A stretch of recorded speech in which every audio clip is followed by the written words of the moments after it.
الحمد لله نحمده ونستعينه ونستغفره ونؤمن به ونتوكل عليه ونعوذ بالله من شرور أنفسنا ومن سيئات أعمالنا من يهده الله فلا مضل له ومن يضلل فلا هادي له وأشهد أن لا إله إلا الله وحده لا شريك له وأشهد أن محمدًا عبده ورسوله أرسله بالحق بشيرًا ونذيرًا وداعيًا إلى الله بإذنه وسراجًا منيرًا أما بعد فقد قال الله تبارك وتعالى في كلامه المجيد وفرقانه الحميد بعد أعوذ بالله من الشيطان الرجيم وذروا ظاهر الإثم وباطنه وقال تبارك وتعالى ما آتاكم الرسول فخذوه وما نهاكم عنه فانتهوا وقال النبي صلى الله عليه وسلم اتق المحارم تكن أعبد الناس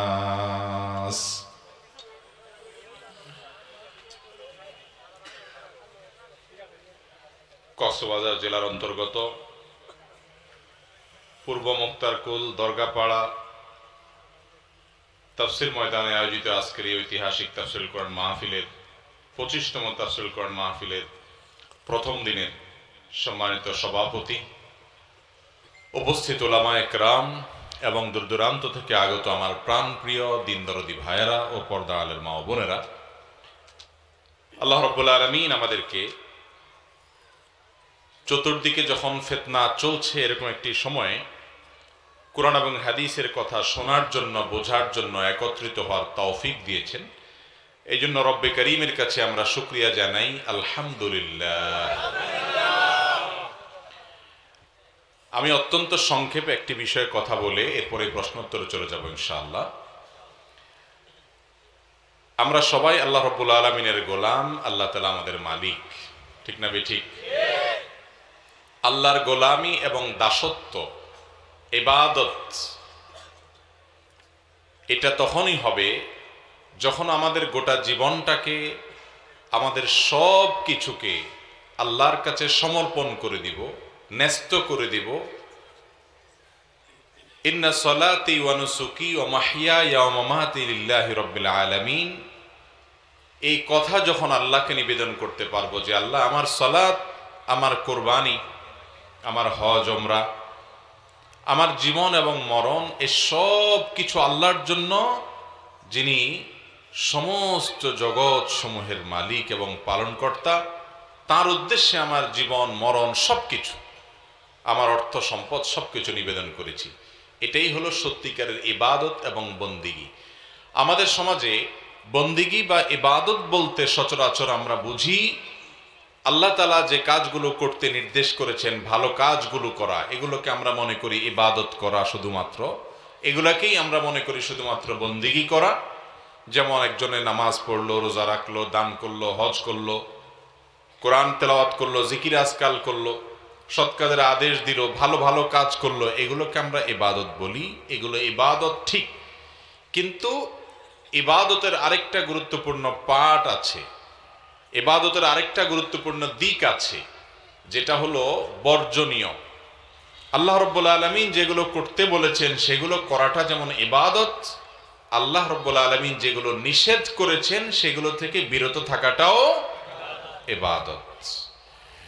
আল্লাহর দাসত্ব এবং গোলামি হবে, বন্দিগি হবে তখন যে বান্দা হিসাবে মালিক যা করতে বলেছেন সেগুলো যেমন করতে হবে, মালিক যা নিষেধ করেছেন সেগুলোকে নিজের জন্য নিষিদ্ধ মনে করে সেগুলো থেকে নিজেকে দূরে সরিয়ে রাখতে হবে। তবেই আল্লাহর গোলামি, দাসত্ব এবং বন্দিগি আমি করেছি সে কথা বলা যাবে। কোরআনে কারিমে আল্লাহ রাব্বুল আলামিন শুধুমাত্র আমাদের কিছু কাজ করার নির্দেশ করেছেন নাকি কিছু কাজ থেকে নিষেধও করেছেন? অনেক কাজ থেকে নিষেধ করেন নাই। শুধু তাই নয়, আমরা যে কালিমাতুত তাওহীদ পাঠ করে থাকি, কালিমায়ে তাইয়্যিবা পাঠ করে থাকি, কালিমায়ে শাহাদা পাঠ করে থাকি, এর প্রথম অংশই হলো নেতিবাচক বর্জন, এর পরেরটা হলো অর্জন। প্রথমটা হলো তাখলিয়া, তারপরটা হলো তাহলিয়া। তাখলিয়া মানে হলো আগে খালি করা, মন্দ কিছু থাকলে সেটা থেকে নিজেকে পরিচ্ছন্ন করা, এরপর ভালো কিছু দিয়ে সেটাকে সাজানো। যেখানে মন্দ কিছু আছে, অলরেডি যেটা ময়লাযুক্ত আছে, সেখানে ভালো কিছু দিলে সেটা সেই জায়গাতে খাপ খাবে না, সুন্দর হবে না, ভালো জিনিসটা ভালো থাকবে না, কারণ সেখানে ইতিমধ্যে কি আছে? ময়লা আছে। এই জন্য আমরা বলি কালিমাতুত তাওহীদ হলো লা ইলাহা ইল্লাল্লাহ। লা মানে না, আগে না। কোনটাকে না করতে হবে? আল্লাহ ছাড়া যত ব্যক্তি, যত বস্তু, যত মতবাদ, যত কিছু আছে, যেগুলোকে মানুষ পুজো করে, যেগুলো তাগুত, আল্লাহ ছাড়া, আল্লাহর জায়গায়, আল্লাহর আসনে, আল্লাহর মর্যাদায় যাদেরকে মানুষ রাখে সচরাচর, তার সবগুলোর প্রতি আগে কুফরি করতে হবে। ফামান ইয়াকফুর বিত্তাগুত ওয়া ইউমিন বিল্লাহ, যে ব্যক্তি তাগুতকে অস্বীকার করবে, আল্লাহ ছাড়া আর যত ব্যক্তি, বস্তু, যত আদর্শ, মতবাদকে আল্লাহর পর্যায়ে রাখা হবে, অন্ধের মতো অনুসরণ করা হবে, সেগুলোকে যে বর্জন করবে, আল্লাহ ছাড়া অন্য যত উপাস্য আছে সেগুলোকে বর্জন করার পর যদি আল্লাহর প্রতি ঈমান আনে, ফাকাদ ইসতামসাকা বিল উরওয়াতিল ওয়াসকা, তাহলে এই ব্যক্তি সবচেয়ে শক্তিশালী এবং সুদৃঢ় হাতলকে ধরল, যেটা ধরার মাধ্যমে সে আল্লাহ পর্যন্ত যাবে, জান্নাত পর্যন্ত যেতে পারবে। তাহলে বোঝা গেল যে আল্লাহ রাব্বুল আলামিন আমাদেরকে যত আদেশ নিষেধ করেছেন, করণীয় কাজগুলো, নির্দেশিত কাজগুলো যেমন করতে হবে, আল্লাহর নিষিদ্ধ কাজগুলো থেকে বেঁচেও থাকতে হবে। এই দুইটা সমন্বিত রূপ হবে ইবাদত।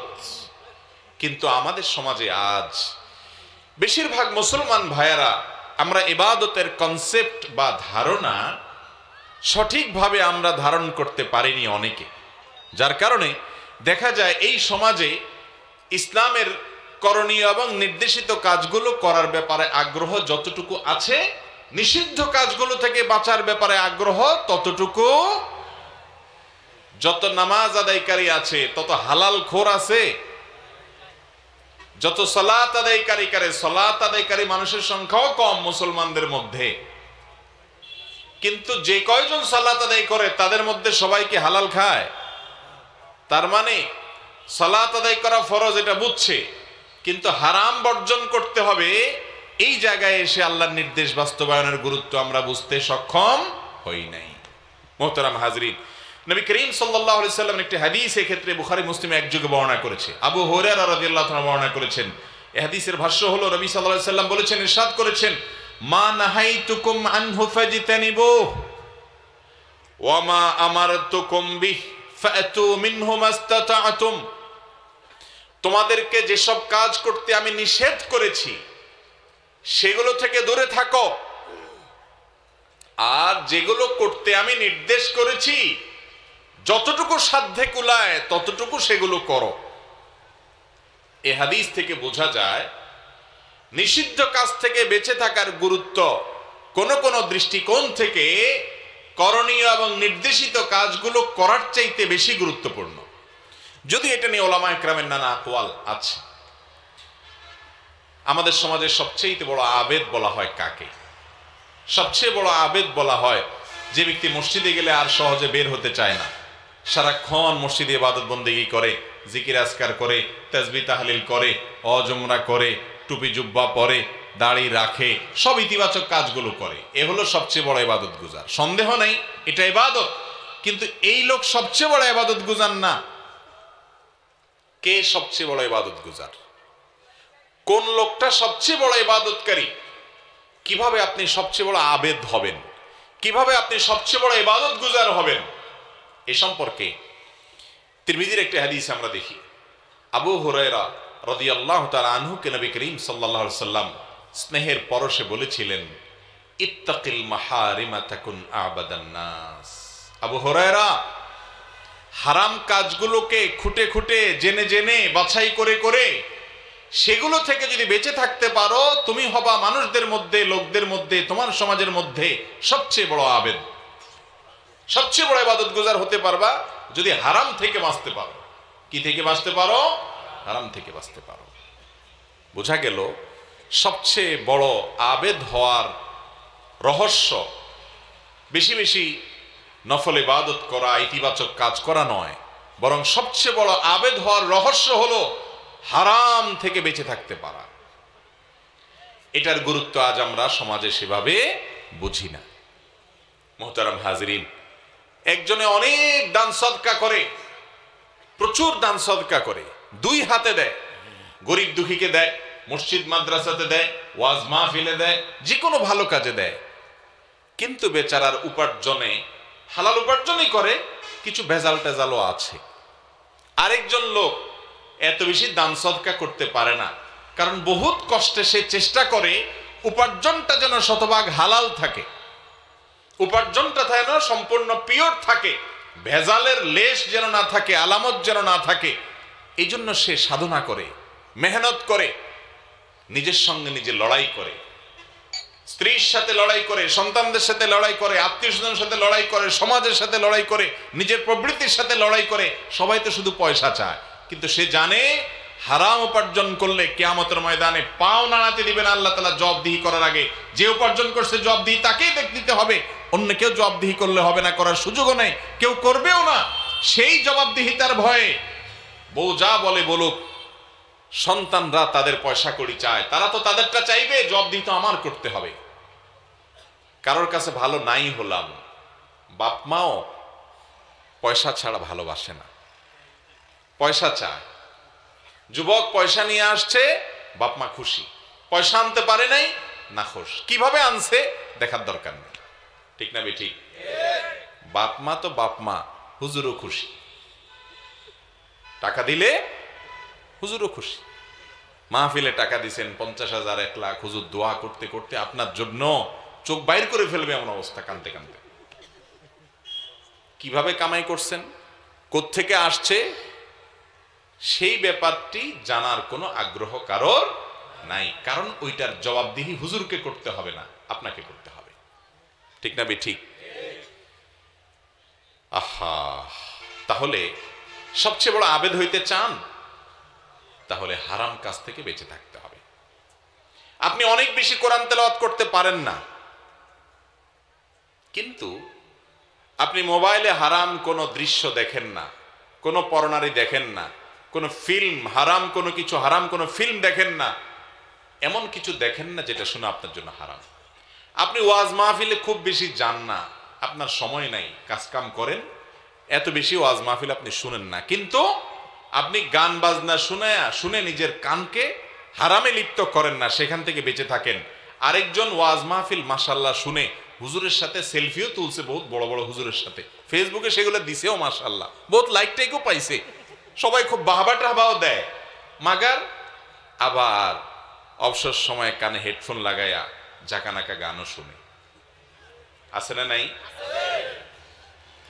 আরেক বেচারা এত বড় হুজুর টুজুরের সাথে সেলফি টেলফি তুলতে পারে নাই, বেচারার সাথে কোনো হুজুরের সাথে লিঙ্ক টিঙ্কও নাই, মুসাফা টাসাফা করার সুযোগও পায়টাই নাই, মাহফিলেই খুব বেশি একটা আসে শেষ না, কিন্তু সে সচেতন যে আমার এই কান সম্পর্কে আল্লাহর কাছে জবাবদিহি করতে হবে। ইন্নাস সামআ ওয়াল বাসার ওয়াল ফুআদা কুল্লু উলাইকা কানা আনহু মাসউলা। এই কান, এই চোখ, এই অন্তর, এর প্রত্যেকটি সম্পর্কে কিয়ামতের ময়দানে মালিকের কাছে প্রতিটি মুহূর্ত নিয়ে জবাবদিহি করতে হবে। মাত্র 2 মিনিটে একটা গান শুনেছেন, ভাইরাল গান, সবাই শুনে, আপনিও শুনেছেন, একবার না বারবার শুনেন। কিয়ামতের ময়দানে জবাবদিহি করা লাগবে কি লাগবে না? লাগবে কি লাগবে না? আহা, তো আপনি হারাম থেকে বেঁচে থাকেন, খুব বেশি নফল কাজ করতে পারেন না, আপনি সবচেয়ে বড় ইবাদত গুজার।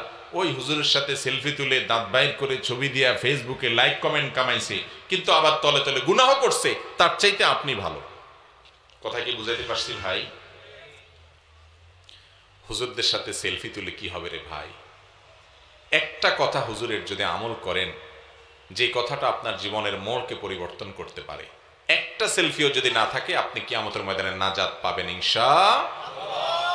আর সব বড় বড় হুজুর সবগুলোর সাথে সেলফি আছে একটা একটা করে, বিভিন্ন ভঙ্গিতে, বসে, শুয়ে, দাঁড়ায়, খেতে, বিভিন্ন রকমের ছবি আপনার কাছে আছে, কালেকশন একেবারে ফুল। মাগার কথা একটাও হুজুরদের মানেন না, কথা সব মানেন শয়তানের। ঠিকানা কোথায় হবে? আল্লাহ তাআলা আমাদেরকে বুঝার তৌফিক দান করুন। আমাদের দেশে মানুষ হুজুরদের এত বেশি ভক্তি করে, এটা অতিভক্তির পর্যায়ে চলে যায়।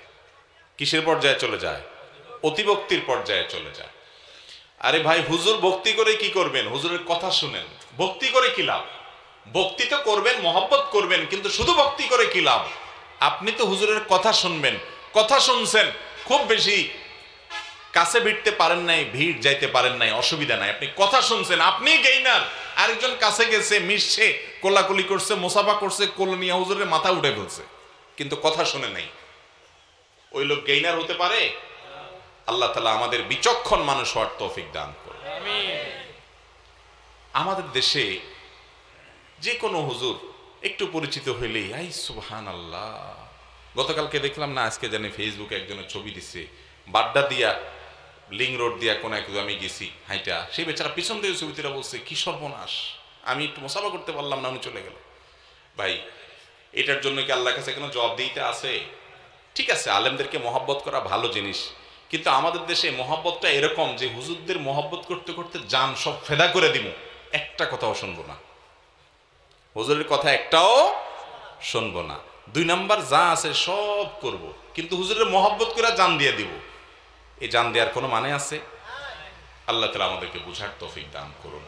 তাহলে ভাইয়েরা আমার, সবচেয়ে বড় ইবাদত গুজার হতে হলে খুঁটে খুঁটে দেখে দেখে জেনেছি আল্লাহ নিষেধ করেছেন, তার রাসূল সাল্লাল্লাহু আলাইহি সাল্লাম নিষেধ করেছেন, কোরআনে নিষিদ্ধ করা হয়েছে, হাদিসে নিষিদ্ধ ঘোষণা হয়েছে, প্রমাণিত হয়েছে, সাব্যস্ত হয়েছে, আমি সেটা করব না, সেখান থেকে বেঁচে থাকার চেষ্টা করব। লোকে আমাকে খুব বেশি আবেদ বলবে না, দেখতে পাবে না, কিন্তু আল্লাহর খাতায় আমি সবচেয়ে বড় ইবাদত গুজার হতে পারবো। একবার একজন সাহাবী, তিনি হেঁটে যাচ্ছিলেন, রাসূল আকরাম সাল্লাল্লাহু আলাইহি সাল্লাম সাহাবীদের মজলিসে বসা ছিলেন। ওই লোকটা যাওয়ার আগ দিয়া বা মজলিসে এসেছেন, তার আসার আগ দিয়া নবী সাল্লাল্লাহু আলাইহি সাল্লাম বলেছেন, কিছুক্ষণের মধ্যে তোমরা একটা লোককে দেখতে পাবে। বা লোকটা চলে গেলেন, বললেন যে এই লোকটা সম্পর্কে তোমাদের কি ধারণা? বললেন, ইয়া রাসূলুল্লাহ, এই লোকটা আমাদের সমাজে খুব সাধারণ একটা মানুষ, তাকে আমরা খুব স্পেশাল কিছু মনে করি না, খুব সাধারণ একজন মুসলমান। নবী করিম সাল্লাল্লাহু আলাইহি সাল্লামকে তারা বললেন, এই লোক এতটাই সাধারণ যে সে কারোর মেয়ে বিয়ে প্রস্তাব করলে তার প্রস্তাবে খুব কম মানুষই সাড়া দিবে, কারণ খুব গোনার কোনো মানুষ না। আর এই লোকের সমাজে তেমন কোনো অবস্থান নাই। নবী করিম সাল্লাল্লাহু আলাইহি সাল্লাম বললেন, ওই লোকটা যাওয়ার পর, দেখো, তোমরা যদি জান্নাতি মানুষ দেখতে চাও তো এই লোকটাকে তোমরা দেখতে পারো। এই জমিনে সমস্ত আসমান জমিনে যত মানুষ আছে, যত শূন্য আছে, সবগুলো দিয়ে যদি মানুষ পরিপূর্ণ হয়, এই লোকটা যাকে তোমরা খুব তুচ্ছ সাধারণ মনে করছো, অন্য সবার তুলনায় সে আল্লাহ তাআলার কাছে অনেক বেশি প্রিয়। নবী করিম সাল্লাল্লাহু আলাইহি সাল্লাম এক লোকের জান্নাতি হওয়ার সুসংবাদ দিলেন, কিন্তু সাহাবীরা তার কোনো বিশেষ কিছু বৈশিষ্ট্য খুঁজে পাইলেন না। তার বাসায় চলে গেলেন, যে খোঁজ করাচ্ছে শুরু করলেন যে লোকটা কি এমন আমল করে যে নবীজি তাকে জান্নাতি বললেন। জিজ্ঞাসা করলেন, প্রথমে দেখলেন তার বাসা বাড়িতে তার ব্যক্তিগত যে রুটিন আছে, তার যে লাইফস্টাইল আছে, এটা খুব গভীরভাবে দেখে অনুসন্ধান করার চেষ্টা করলেন লোকটা কি এমন কোনো আমল করে কিনা যে আমলের কারণে নবীজি তার জান্নাতি হওয়ার কথা বলেছেন, এত মর্যাদার কথা বলেছেন। আমরা তো দেখি না এরকম কিছু, আমরা দেখি সাধারণ মানুষ সারাদিন মসজিদে পড়ে থাকে না। তখন কয়েকদিন মনিটরিং করে লোকটার তেমন কিছু বের করা যায় নাই। আমরা মানুষের পিছে লাগি মানুষের দোষ বাইর করার জন্য, আর সাহাবায়ে কেরাম মানুষের পিছনে লাগতেন তার গুণ বাইর করার জন্য। এই হলো পার্থক্য। তো কোনো কিছু না পাইয়া লোকটাকে ডাইরেক্ট তারা জিজ্ঞাসা করলেন যে, ভাই, আপনার ব্যাপারে রাসূল আকরাম সাল্লাল্লাহু আলাইহি সাল্লাম, আল্লাহ রাসূল এই মন্তব্য করেছেন, কিন্তু আমরা তো গভীরভাবে আপনাকে যাচাই বাছাই করে পরখ করে দেখলাম, বিশেষ কিছু পাইলাম না। আপনি আমাদের মতোই তো সাধারণ ভাই, বিশেষ কিছু তো নাই, কি আমল করেন গোপনে গোপনে যেটা আমরা আবিষ্কার করতে পারি না, একটু বলেন। তখন লোকটা বললেন, ভাই তোমরা যা অনুসন্ধান করে পেয়েছো রিপোর্ট, ঘটনা সেটাই, আমার বিশেষ কোনো আমল নেই। তোমরা 5 ওয়াক্ত নামাজ পড়ো, আমিও 5 ওয়াক্ত নামাজ পড়ি ভাই, এরপরে কাজে কামে চলে যাই, বিশেষ কোনো নফল আমল টামল নাই আমার ভাই, আমি খুব সাধারণ, আসলেই সাধারণ। তবে একটা জিনিস আছে, সেটা হলো আমি প্রতি রাতে শোয়ার সময় আমার মনে কারোর প্রতি কোনো দুঃখ, কোনো ক্ষোভ, কোনো হিংসা, কোনো শত্রুতা, কোনো জেদ, কোনো বিদ্বেষ এগুলো আছে কি না একটু যাচাই করি। যদি দেখি কারোর কথায় কষ্ট পাইছি, কারোর আচরণে আঘাত পাইছি, কারোর প্রতি আমার দুঃখ আছে, কারোর প্রতি আমার শত্রুতা হয়েছে, তো আল্লাহকে খুশি করার আশায়, আল্লাহর কাছ থেকে সওয়াব পাওয়ার আশায় আমার মনটাকে পরিষ্কার করে সবাইকে মাফসাফ করে দিয়ে হালখাতা করে একদম ক্লোজ করে আমি শুয়ে পড়ি। পরের দিন সকালে ঘুম থেকে যখন উঠি, কেমন যেন আমার কিছুই হয় নাই, তার সাথে কোনো দুঃখ নাই, আমার মনটাকে আমি সেভাবে করে প্রতিদিন ঘুমাই। এই জিনিসটা আমি করি বিশেষভাবে। তখন সাহাবীরা ধরতে পারলেন কেসটা হলো এখানে, এই যে ইবাদত খুব বেশি ইতিবাচক করণীয় ইবাদত, যেগুলোকে আমরা ইবাদত মনে করি শুধু করণীয় কাজ, সেগুলো খুব বেশি করতে পারেন নাই, কিন্তু নিজেকে পরিচ্ছন্ন রাখার চেষ্টা করেছেন, যার কারণে শ্রেষ্ঠ মানুষ হয়েছেন। এই জন্য আমরা খুঁটে খুঁটে আমাদের জীবনে যত হারাম আছে, এই হারামগুলো থেকে নিজেকে বাঁচিয়ে রাখবো তো ইনশাআল্লাহ। হারাম যদি না ছাড়েন ইবাদতের স্বাদ পাবেন না, ইবাদতের মজা পাবেন না। আল্লাহ তাআলা আমাদেরকে হারাম বর্জন করার গুরুত্ব বুঝার তৌফিক দান করুন। চোখের জেনা, কানের গুনাহ, হাতের গুনাহ, উপার্জনের অপরাধ, মুখ দিয়া গীবত, মুখ দিয়া কটু কথা, খারাপ কথা বলা, মুখ দিয়া মিথ্যা কথা বলা, মুখ দিয়া মুনাফিকি করা, মানুষের ক্ষতি করা, যত প্রকার অপরাধ হতে পারে, মন দিয়া মানুষকে হিংসা করা, অহংকার করা, অন্যকে ছোট মনে করা, কারোর পিছনে লাগা, শত্রুতা করা, অন্তর দ্বারা যত পাপ আছে, প্রকাশ্য যত পাপ আছে, অপ্রকাশ্য যত পাপ আছে, আল্লাহ বলেছেন ওয়াদারু যাহিরাল ইসমি ওয়া বাতিনা, প্রকাশ্য পাপ যেগুলা মানুষ দেখে সেগুলা, আর যেগুলা মানুষ দেখে না গোপনে গোপনে মনের ভিতরে করো, মন দিয়া করো, সব পাপগুলো পরিহার করো, তাহলেই সবচেয়ে বড় ইবাদত বুঝার হওয়া যাবে। চেষ্টা করবো তো ইনশাআল্লাহ। আল্লাহ আমাদেরকে তৌফিক দান করুন। তাহলে সবচেয়ে বড় ইবাদত গুজার হওয়ার জন্য হারাম কাজ ছাড়তে হবে। ভাইরা, হারাম কাজ ছাড়লেন না আর শুধু ইবাদত গুজারি করলেন, ব্যাপারটা কেমন হলো জানেন? ব্যাপারটা হলো আপনি পানি সেচলেন আর পেছন দিয়া আইল খোলা রেখে দিলেন, নদী থেকে পানি আসতেছে, ক্ষেতের চারপাশে বান, আপনি পানি সেচতেছেন, আবার পেছনের বান খোলা, যেভাবে হোক খোলা রাখছেন, নদী থেকে পানি আসতেছে। আপনি যতই পানি সেচেন কাজ হবে? মাছ ধরা যাবে? এই পানি সেচে তো আপনি মাছ ধরতে পারবেন না। ঠিক তেমনি ভাবে শুধুমাত্র করণীয় কাজগুলো করলেন, জিকির আজকার, দোয়া দুরুদ, নেকামল, কিন্তু হারাম খাওয়া ছাড়লেন না, হারাম দেখা ছাড়লেন না, হারাম বলা ছাড়লেন না, হারাম ধরা ছাড়লেন না, হারাম চিন্তা করা ছাড়লেন না, হারাম কর্মকাণ্ড ছাড়লেন না, তাহলে আপনি কখনো আপনার এই পরিশ্রমের ফল আশা জোরালোভাবে করতে পারেন না। নবীজি সাল্লাল্লাহু আলাইহি সাল্লাম কিন্তু বলেছেন, আমি তোমাদেরকে যেগুলো নিষেধ করেছি সেগুলো থেকে বেঁচে থাকো, এটা ফুল স্টপ। আর যেগুলো নির্দেশ করেছি যতটুকু সাধ্যে কুলায় করো, কিন্তু যেগুলো নিষেধ করেছি সেখানে যতটুকু সাধ্য নাই সবগুলো থেকে বেঁচে থাকো। চেষ্টা করবো তো ইনশাআল্লাহ। আল্লাহ তাআলা আমাকে আপনাকে সবচেয়ে বড় ইবাদত গুজার হওয়ার যে কাজ, অর্থাৎ আল্লাহর বন্দিগি এবং দাসত্ব, সেটা আল্লাহর আদেশগুলো মানা এবং নিষিদ্ধগুলো থেকে বেঁচে থাকা, এই উভয় পদ্ধতিতে খাঁটি এবং আসল মুসলমান হওয়ার তৌফিক দান করুন। শুধুমাত্র ইবাদত করলে, ইবাদত বলতে ইতিবাচক কাজ করলে হবে না, নেতিবাচক কাজ, হারাম এবং নিষিদ্ধ কাজও ছাড়ার চেষ্টা করতে হবে। এখন শুধু আমল শুনতে চায় মানুষ, মানুষ এসে বলে হুজুর আমল দেন, আমল কোন আমল করলে জান্নাতে যাব, কোন আমল করলে কোন নেকি পাবো, কোন আমল করলে আল্লাহ খুশি হবে, কোন আমল করলে কোন জান্নাতে যাব, কোন আমল করলে নবীজি সাল্লাল্লাহু আলাইহি সাল্লামের সাথে জান্নাতে থাকতে পারবো, কোন আমল করলে আমার বাপের কবরে সওয়াব যাবে, কোন আমল করলে আমার মায়ের আমল নামায় সওয়াব যুক্ত হবে, কোন আমল করলে সন্তান নেককার হবে, কোন আমল করলে রিজিক বাড়বে, কোন আমল করলে নেককার স্ত্রী পাবো, কোন আমল করলে তাড়াতাড়ি বিয়ে শাদী হবে। শুধু আমল খোঁজে মানুষ।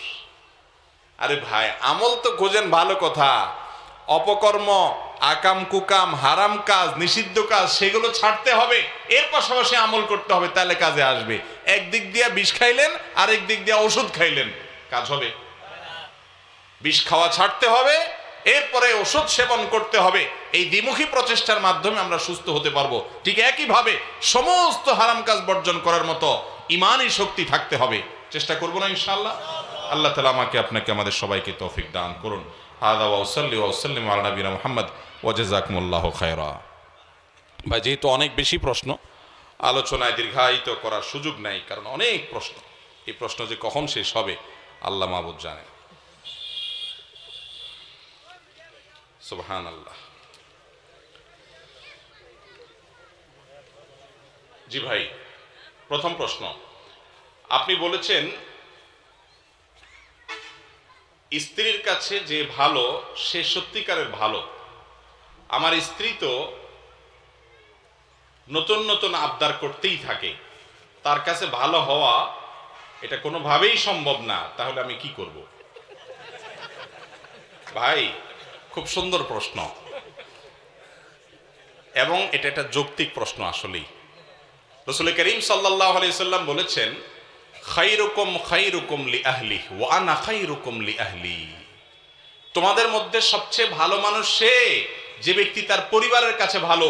আর নবীজি বলতেছেন তার কথা যে আমি তোমাদের মধ্যে আমার পরিবারের কাছে সবচেয়ে ভালো মানুষ, আমার পরিবার আমাকে ভালো মনে করে, ভালো জানে। আর তোমাদের মধ্যে যে আসলে পরিবারের কাছে ভালো সে আল্লাহর কাছেও ভালো, সে শ্রেষ্ঠ মানুষ। এখন কথা হলো যে বহু মহিলা আছেন, বহুত স্ত্রী আছেন, তাদের আবদার স্বামীর যা সঙ্গতি আছে তার সাথে মেলে না। প্রতি মাসে তার একটা করে নতুন শাড়ি লাগবে, বেচারা হালাল ইনকাম করতে গিয়ে তো সেটা দিতে পারে না, তাহলে স্ত্রী তো ভালো হওয়ার সার্টিফিকেট জীবনেও দিবে না। মেম্বার সাহেব, কমিশনার সাহেব যেরকম পয়সা ছাড়া চারিত্রিক সনদপত্র দেয় না, এই মহিলাও ওই নতুন শাড়ি ছাড়া চারিত্রিক সনদপত্র দেবে না। তাইলে এই বেচারা কি করবে? ভাই, স্ত্রীর কাছে ভালো হওয়ার মানে হলো স্ত্রী আপনার চরিত্রের ব্যাপারে সাক্ষ্য দিবে মন থেকে যে আমার স্বামী সে কোনো 2 নম্বর পথে চলে না, তার আচরণ খারাপ না, তার ব্যবহার খারাপ না, সে অন্য মেয়েদের দিকে দৃষ্টিপাত করে না, সে যথেষ্ট পুত পবিত্র থাকার চেষ্টা করে, আমাদের সাথে ভালো আচরণ করে, ভালো ব্যবহার করে, কাপড় চোপড় দেন না, আবদার পূরণ করেন না, সেজন্য মহিলার জেদ আছে, ক্ষোভ আছে, রাগ আছে, সেজন্য হয়তো আপনারা বখিল বলে, কৃপণ বলে, সেটা তো তার স্বার্থের কারণে বলে। কিন্তু আপনি যদি সত্যিই একজন ভালো মানুষ হন, তার সাথে গালিগালাজ না দিয়ে কথা বলেন, তার সাথে সুন্দরভাবে আচরণ করেন, যে কোনো ভুল হলে সুন্দর করে বুঝাইয়া দেন, একটু সবর করেন, ধৈর্য ধারণ করেন, আর বউয়ের কাছে একটু বোকাশোকা থাকার চেষ্টা করেন, চালাকিটা না করেন, তাহলে দেখবেন আপনার স্বামী বলবে যে আমার সাহেব অমুকের বাপ তমুকের বাপ আমার স্বামী। স্ত্রী বলবে যে আমার স্বামী, আমার সাহেব, সে আসলে একটা ভালো মানুষ, সোজা সরল মানুষ, আর কিছু না। বউয়ের কাছ থেকে যদি এই সার্টিফিকেটটা নিতে পারেন যে বেচারা একটু সোজা কিসিমের, বাস তাইলে চলবে ইনশাআল্লাহ। সোজা হইতে পারবেন না? আমাদের নবী করিম সাল্লাল্লাহু আলাইহি সাল্লাম তার স্ত্রীগণের সাথে, উম্মাহাতুল মুমিনিনের সাথে কিরকম ছিলেন জানেন? একেবারে সরল মানুষের জীবন। একটা ঘটনা আপনারা অনেকে হয়তো শুনেছেন। আয়েশা রাদিয়াল্লাহু তাআলা আনহার ঘরে তিনি যেদিন ছিলেন, তিনি যে স্ত্রীর ঘরে যেদিন থাকতেন সেদিন তার খাবার দাবার সব তিনি অ্যারেঞ্জ করতেন। তো অন্য আরেক স্ত্রী ওই দিন একটু খাবার রান্না করে কাজের মেয়েকে দিয়ে একটা বাটি দিয়ে পাঠাই দিছে। নবী করিম সাল্লাল্লাহু আলাইহি সাল্লাম সেই খাবারটা তার ঘরে, আয়েশা রাদিয়াল্লাহু তাআলার ঘরে যখন ছিলেন তখন নিয়ে আসার পর, ওই মেয়ে নিয়ে আসার পর আয়েশা রাদিয়াল্লাহু তাআলা আনহা জিনিসটা দেখতে পেলেন যে আমার ঘরে নবীজি আজকে আছেন, আজকে আমি তাকে খাওয়াবো মনের মতো করে, আরেকজন সেখানে খাবার পাঠায় ভালো সাজার চেষ্টা, এটা তো সহ্য করা যায় না। সতীন পাঠাইছি, এটা তো উনি সাথে সাথে ওই বাটিটা নিয়ে ওই মেয়ের হাত থেকে নিয়ে ছুঁড়ে ফেলে দিস, তরকারি সহ। তরকারি তো তরকারি, বাটি 2 ভাগ হয়ে গেছে, কাঁচের বাটি ছিল বা মাটির বাটি ছিল। রাসূল আকরাম সাল্লাল্লাহু আলাইহি সাল্লাম বাসায় সবকিছু দেখতে পেলেন। তিনি দেখলেন সর্বনাশ, এটা আগুন লাগার কাজ হয়ে গেল।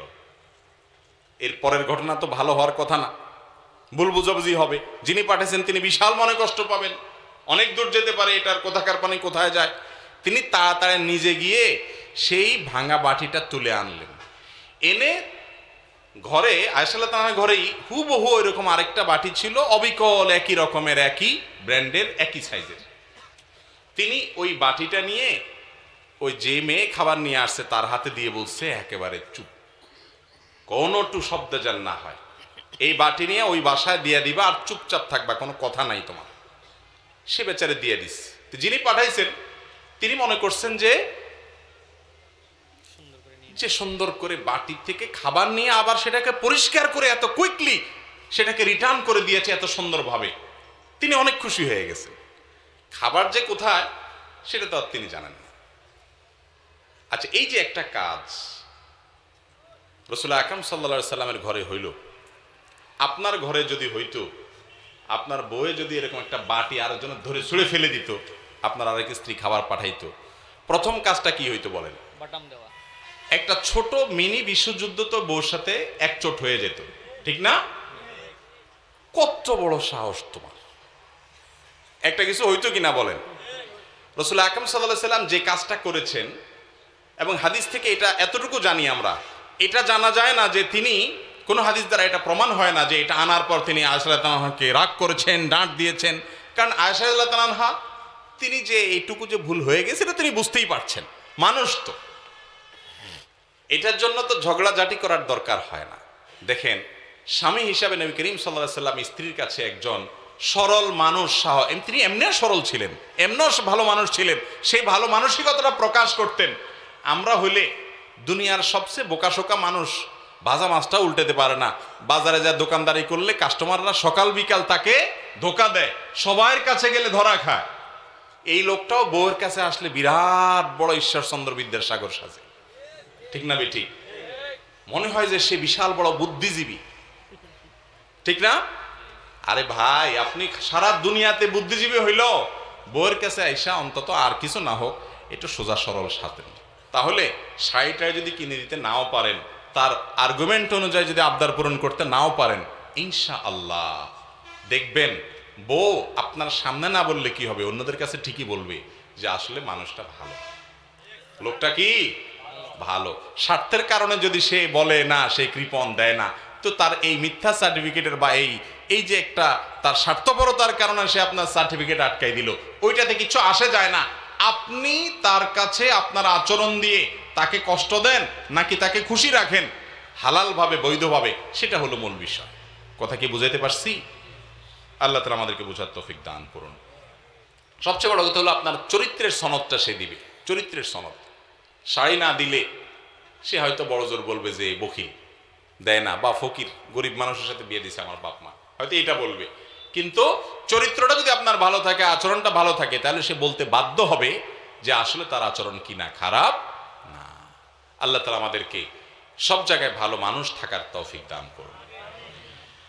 আমি নামাজ পড়ার জন্য মসজিদে গেলাম, দেখতেছি যে জামাত শুরু হয়ে গেছে, কিন্তু আমার হালকা প্রস্রাব আছে, তখন আমি কি আগে করব, নামাজ নাকি পেশাব? দেখেন, মসজিদে গেছেন, আপনার পেশাবের বেগ আছে, পেশাবের বেগটা যদি খুব জোরালো থাকে, প্রশ্নে বলছেন হালকার কথা, যদি জোরালো থাকে তাহলে সেক্ষেত্রে আগে পেশাব করবেন, তারপর নামাজ পড়বেন, পেশাবের বেগ নিয়ে নামাজ পড়বেন না। আর যদি খুব হালকা বেগ থাকে, এদিকে জামাত শুরু হয়ে গেছে, তাহলে সেক্ষেত্রে আপনি জামাতে সামিল হয়ে নামাজ পড়ে নিতে পারেন, যেই বেগের কারণে নামাজে আপনার কি হবে না, মনোযোগে ব্যাঘাত হবে না। কিন্তু এটা কদাচিৎ হতে পারে, নিয়মিত এরকম হতে পারে না, প্রায় এরকম হতে পারে না। প্রায় সময় তো ইসলাম আপনাকে নামাজের যথেষ্ট আগে থেকে ওযু করে, পেশাব করে, সব ক্লিয়ার করে প্রস্তুতি নিয়ে নামাজের জন্য অপেক্ষা করতে বলেছে। আপনি হুলস্থুল করে এসে পেশাবের বেগ নিয়ে প্রতিদিন নামাজ দাঁড়ায় যাবেন, এটা কখনো আপনার নামাজের প্রতি মনোযোগিতার প্রমাণ হয় না। নামাজের প্রতি পরিপূর্ণ মনোযোগিতা না থাকলে সে নামাজ আমাদের আখিরাতে কাঙ্ক্ষিত ফলাফল আনবে না। এই জন্য আগে থেকে প্রস্তুতি নিয়ে নামাজের জন্য অপেক্ষা করতে হবে। আল্লাহ তাআলা আমাদেরকে তৌফিক দান করুন। এরপরে প্রশ্ন, আমার একটা মেয়েকে পছন্দ হয়েছে, কিন্তু ইস্তেখারা করে দেখেছি সংসার বেশি দিন টিকবে না, এই অবস্থায় আমি কি করব? ভাই, ইস্তেখারা করে আপনি কিভাবে বুঝলেন সংসার বেশি দিন টিকবে না? এই ইস্তেখারাটা আমাকে একটু শিখিয়ে দেন ভাই। এত পাওয়ারফুল এবং একেবারে প্রোয়েক্টিভ ইস্তেখারা, যে রেজাল্ট একেবারে হাতে নাতে, বেশি দিন টিকবে না, সেটাও আপনি জানতে পারলেন। এই ইস্তেখারা সিস্টেমটা শিখিয়ে দেন। আমরা যুবকদের বলি সবাই করুক। ভাই, ইস্তেখারা সম্পর্কে আমাদের অনেকের ভুল ধারণা আছে। ইস্তেখারা জিনিসটা কি ভাই? ইস্তেখারা শব্দের অর্থ হলো কল্যাণ কোথায় আছে সেটা খুঁজে বের করার জন্য দোয়া করা, কল্যাণ প্রার্থনা করা। ইস্তেখারা বাবে ইস্তেফালের মাজদার, ওলামায়ে কেরাম, মাদ্রাসার ছাত্ররা বুঝবেন। মানে হলো খায়ের বা কল্যাণ চাওয়া। ইস্তেখারা একটা দোয়া, মানে কল্যাণ চাওয়া, ভালো কিছু চাওয়া আল্লাহর কাছে। আপনি কোনো একটা সিদ্ধান্ত নিতে যাচ্ছেন, বিয়ে করবেন, এই জায়গায় করবেন কি করবেন না, ব্যবসা করবেন, এই জায়গায় ইনভেস্ট করবেন কি করবেন না, বিদেশ যাওয়ার জন্য টাকা জমা দিবেন কি দিবেন না, এই কাজটা আপনি করবেন কি করবেন না, এটা নিয়ে আপনি সিদ্ধান্ত নিতে পারছেন না। তো সিদ্ধান্ত নেওয়ার জন্য আপনার যে চেষ্টা আছে সেটাতে করবেনই। পরামর্শ করবেন বিজ্ঞদের সাথে, পণ্ডিতদের সাথে, অভিজ্ঞদের সাথে মশওয়ারা করবেন, বুঝবেন, চিন্তা ভাবনা করবেন। এর পাশাপাশি আল্লাহর কাছে বিশেষ পদ্ধতিতে প্রার্থনা করবেন, দোয়া করবেন যে আল্লাহ, এই সিদ্ধান্তটার ক্ষেত্রে আমার যেখানে কল্যাণ হয় সেখানেই যেন আমার সিদ্ধান্তটা হয়, এই জন্য একটু দোয়া নিবেদন করবেন। এটা হলো ইস্তেখারা। বুঝতে পারছি? এই দোয়া নিবেদনের একটা বিশেষ পদ্ধতি আছে। সে সম্পর্কে একজন সাহাবী বলেছেন যে রাসূল আকরাম সাল্লাল্লাহু আলাইহি ওয়াসাল্লাম আমাদেরকে কোরআনের সূরা যেরকম শিক্ষা দিতেন, ঠিক ইস্তেখারা সেইভাবে শিক্ষা দিতেন। কিভাবে সেটা? সেই পদ্ধতি হলো, আপনি কোন একটা ডিসিশন নিতে গিয়ে হিমশিম খাচ্ছেন, সিদ্ধান্তহীনতায় ভুগছেন, দাঁড়িয়ে প্রথমে সুন্দর করে 2 রাকাত নামাজ পড়েন। কয় রাকাত নামাজ? ওযু করে 2 রাকাত নামাজ পড়েন। যে কোনো নামাজ পড়ার সময়ে পড়তে পারেন, এশারের পরে পড়েন, যোহরের পরে পড়েন, হ্যাঁ, সারা রাতের যে কোনো সময় পড়েন, মাগরিবের পরে পড়েন, 2 রাকাত নামাজ পড়েন। 2 রাকাত সালাত আদায় করার পর সালাত শেষে আল্লাহর কাছে একটা দোয়া করেন। দোয়াটা কি? আল্লাহুম্মা ইন্নী আস্তাখিরুকা বিইলমিকা ওয়া আস্তাকদিরুকা বিকুদরাতিকা ওয়া আসআলুকা মিন ফাদলিকাল আযীম ফাইন্নাকা তাকদিরু ওয়া লা আকদিরু ওয়া তা'লামু ওয়া লা আ'লামু ওয়া আনতা আল্লামুল গুয়ুব। আল্লাহুম্মা ইন কুনতা তা'লামু আন্না হাযাল আমর খায়রুল লি ফি দীনি ওয়া মাআশি ওয়া আকিবাতি আমরি ফায়াসসিরহু লি ওয়া ইন কুনতা তা'লাম আন্না হাযাল আমর শাররুল লি ফি দীনি ওয়া মাআশি ওয়া আকিবাতি আমরি ফাসরিফহু আন্নি ওয়াসরিফনি আন ওয়াকদুর লিল খায়র হাইসু কান সুম্মা আরদিনি বিহি। এ হলো দোয়া। এই দোয়া আপনি লিখে মুখস্থ করে নিতে পারেন, দেখে দেখেও পড়তে পারেন, অথবা বাংলায়ও আপনি আল্লাহর কাছে প্রার্থনা করতে পারেন। তবে হাদিসের ভাষাটা হুবহু মুখস্থ করাটা ভালো। দোয়াটার বাংলা কি? আল্লাহ, আপনার কাছে আমি কল্যাণ প্রার্থনা করতেছি এই সিদ্ধান্তে, যে বিয়ে করতে যাচ্ছি এই জায়গায়, এখানে কল্যাণটা আমি কোথায়, করার মধ্যে না না করার মধ্যে, এটার ব্যাপারে আপনার কাছে আমি সহযোগিতা চাই, আপনার সাহায্য চাই। আল্লাহুম্মা ইন্নী আস্তাগফিরুকা বিইলমিক। আপনি যদি সবকিছু জানেন, কি হবে না হয় ভবিষ্যতে সব জানেন, আপনি ছাড়া কেউ গায়েব জানে না। এই জন্য আপনার সাহায্য চাই আমি, যে এখানে কল্যাণটা কোথায়, করার মধ্যে না না করার মধ্যে, আগানোর মধ্যে না পিছানোর মধ্যে। এবং আপনার যে কুদরত আছে সেটা অসীম কুদরত, আপনার সেই কুদরত থেকে আমি একটু প্রার্থনা করি, আপনি আমাকে সামর্থ্য দেন, তৌফিক দেন। কারণ আপনি জানেন আমি জানি না, আপনি পারেন আমি পারি না সবকিছু ভালো মন্দ নিরূপণ করতে। আল্লাহ, আপনি যদি এই কাজটাতে আমার জন্য ভালো হবে সেটা জানেন, আপনার ইলমে আছে যে এখানে আগানোটা ভালো হবে। আল্লাহুম্মা ইন কুনতা তা'লামু আন্না হাযাল আমর, এই যে হাযাল আমর যখন বলবেন, হাযাল আমর মানে অমুক কাজটা, আল্লাহ আমার যে অমুক কাজটা, এই অমুক কাজটা যখন বলবেন তখন মনে মনে সেটা চিন্তা করবেন, এই মেয়ের সাথে বিয়ে, এই লোকটাকে ইনভেস্ট করা, এই জায়গায় টাকা দেওয়া, আল্লাহ এই কাজটাতে আমার যদি ভালো হয় আপনি সেটা সহজ করে দেন। আর যদি সেটা আমার জন্য ভালো না হয় তাহলে আপনি এইটাকে আমার থেকে দূরে সরায় দেন, আমার মন থেকে এটাকে উঠায় দেন, আমাকেও দূরে সরায় দেন, এবার আমার যেখানে কল্যাণ হবে সেখানে ফয়সালা করে দেন। এই দোয়াটা পড়বেন, বাংলায়ও করতে পারেন। ইস্তেখারার দোয়া এবং 2 রাকাত নামাজ, 2 রাকাত নামাজ পড়ে আপনি ইস্তেখারা করলেন।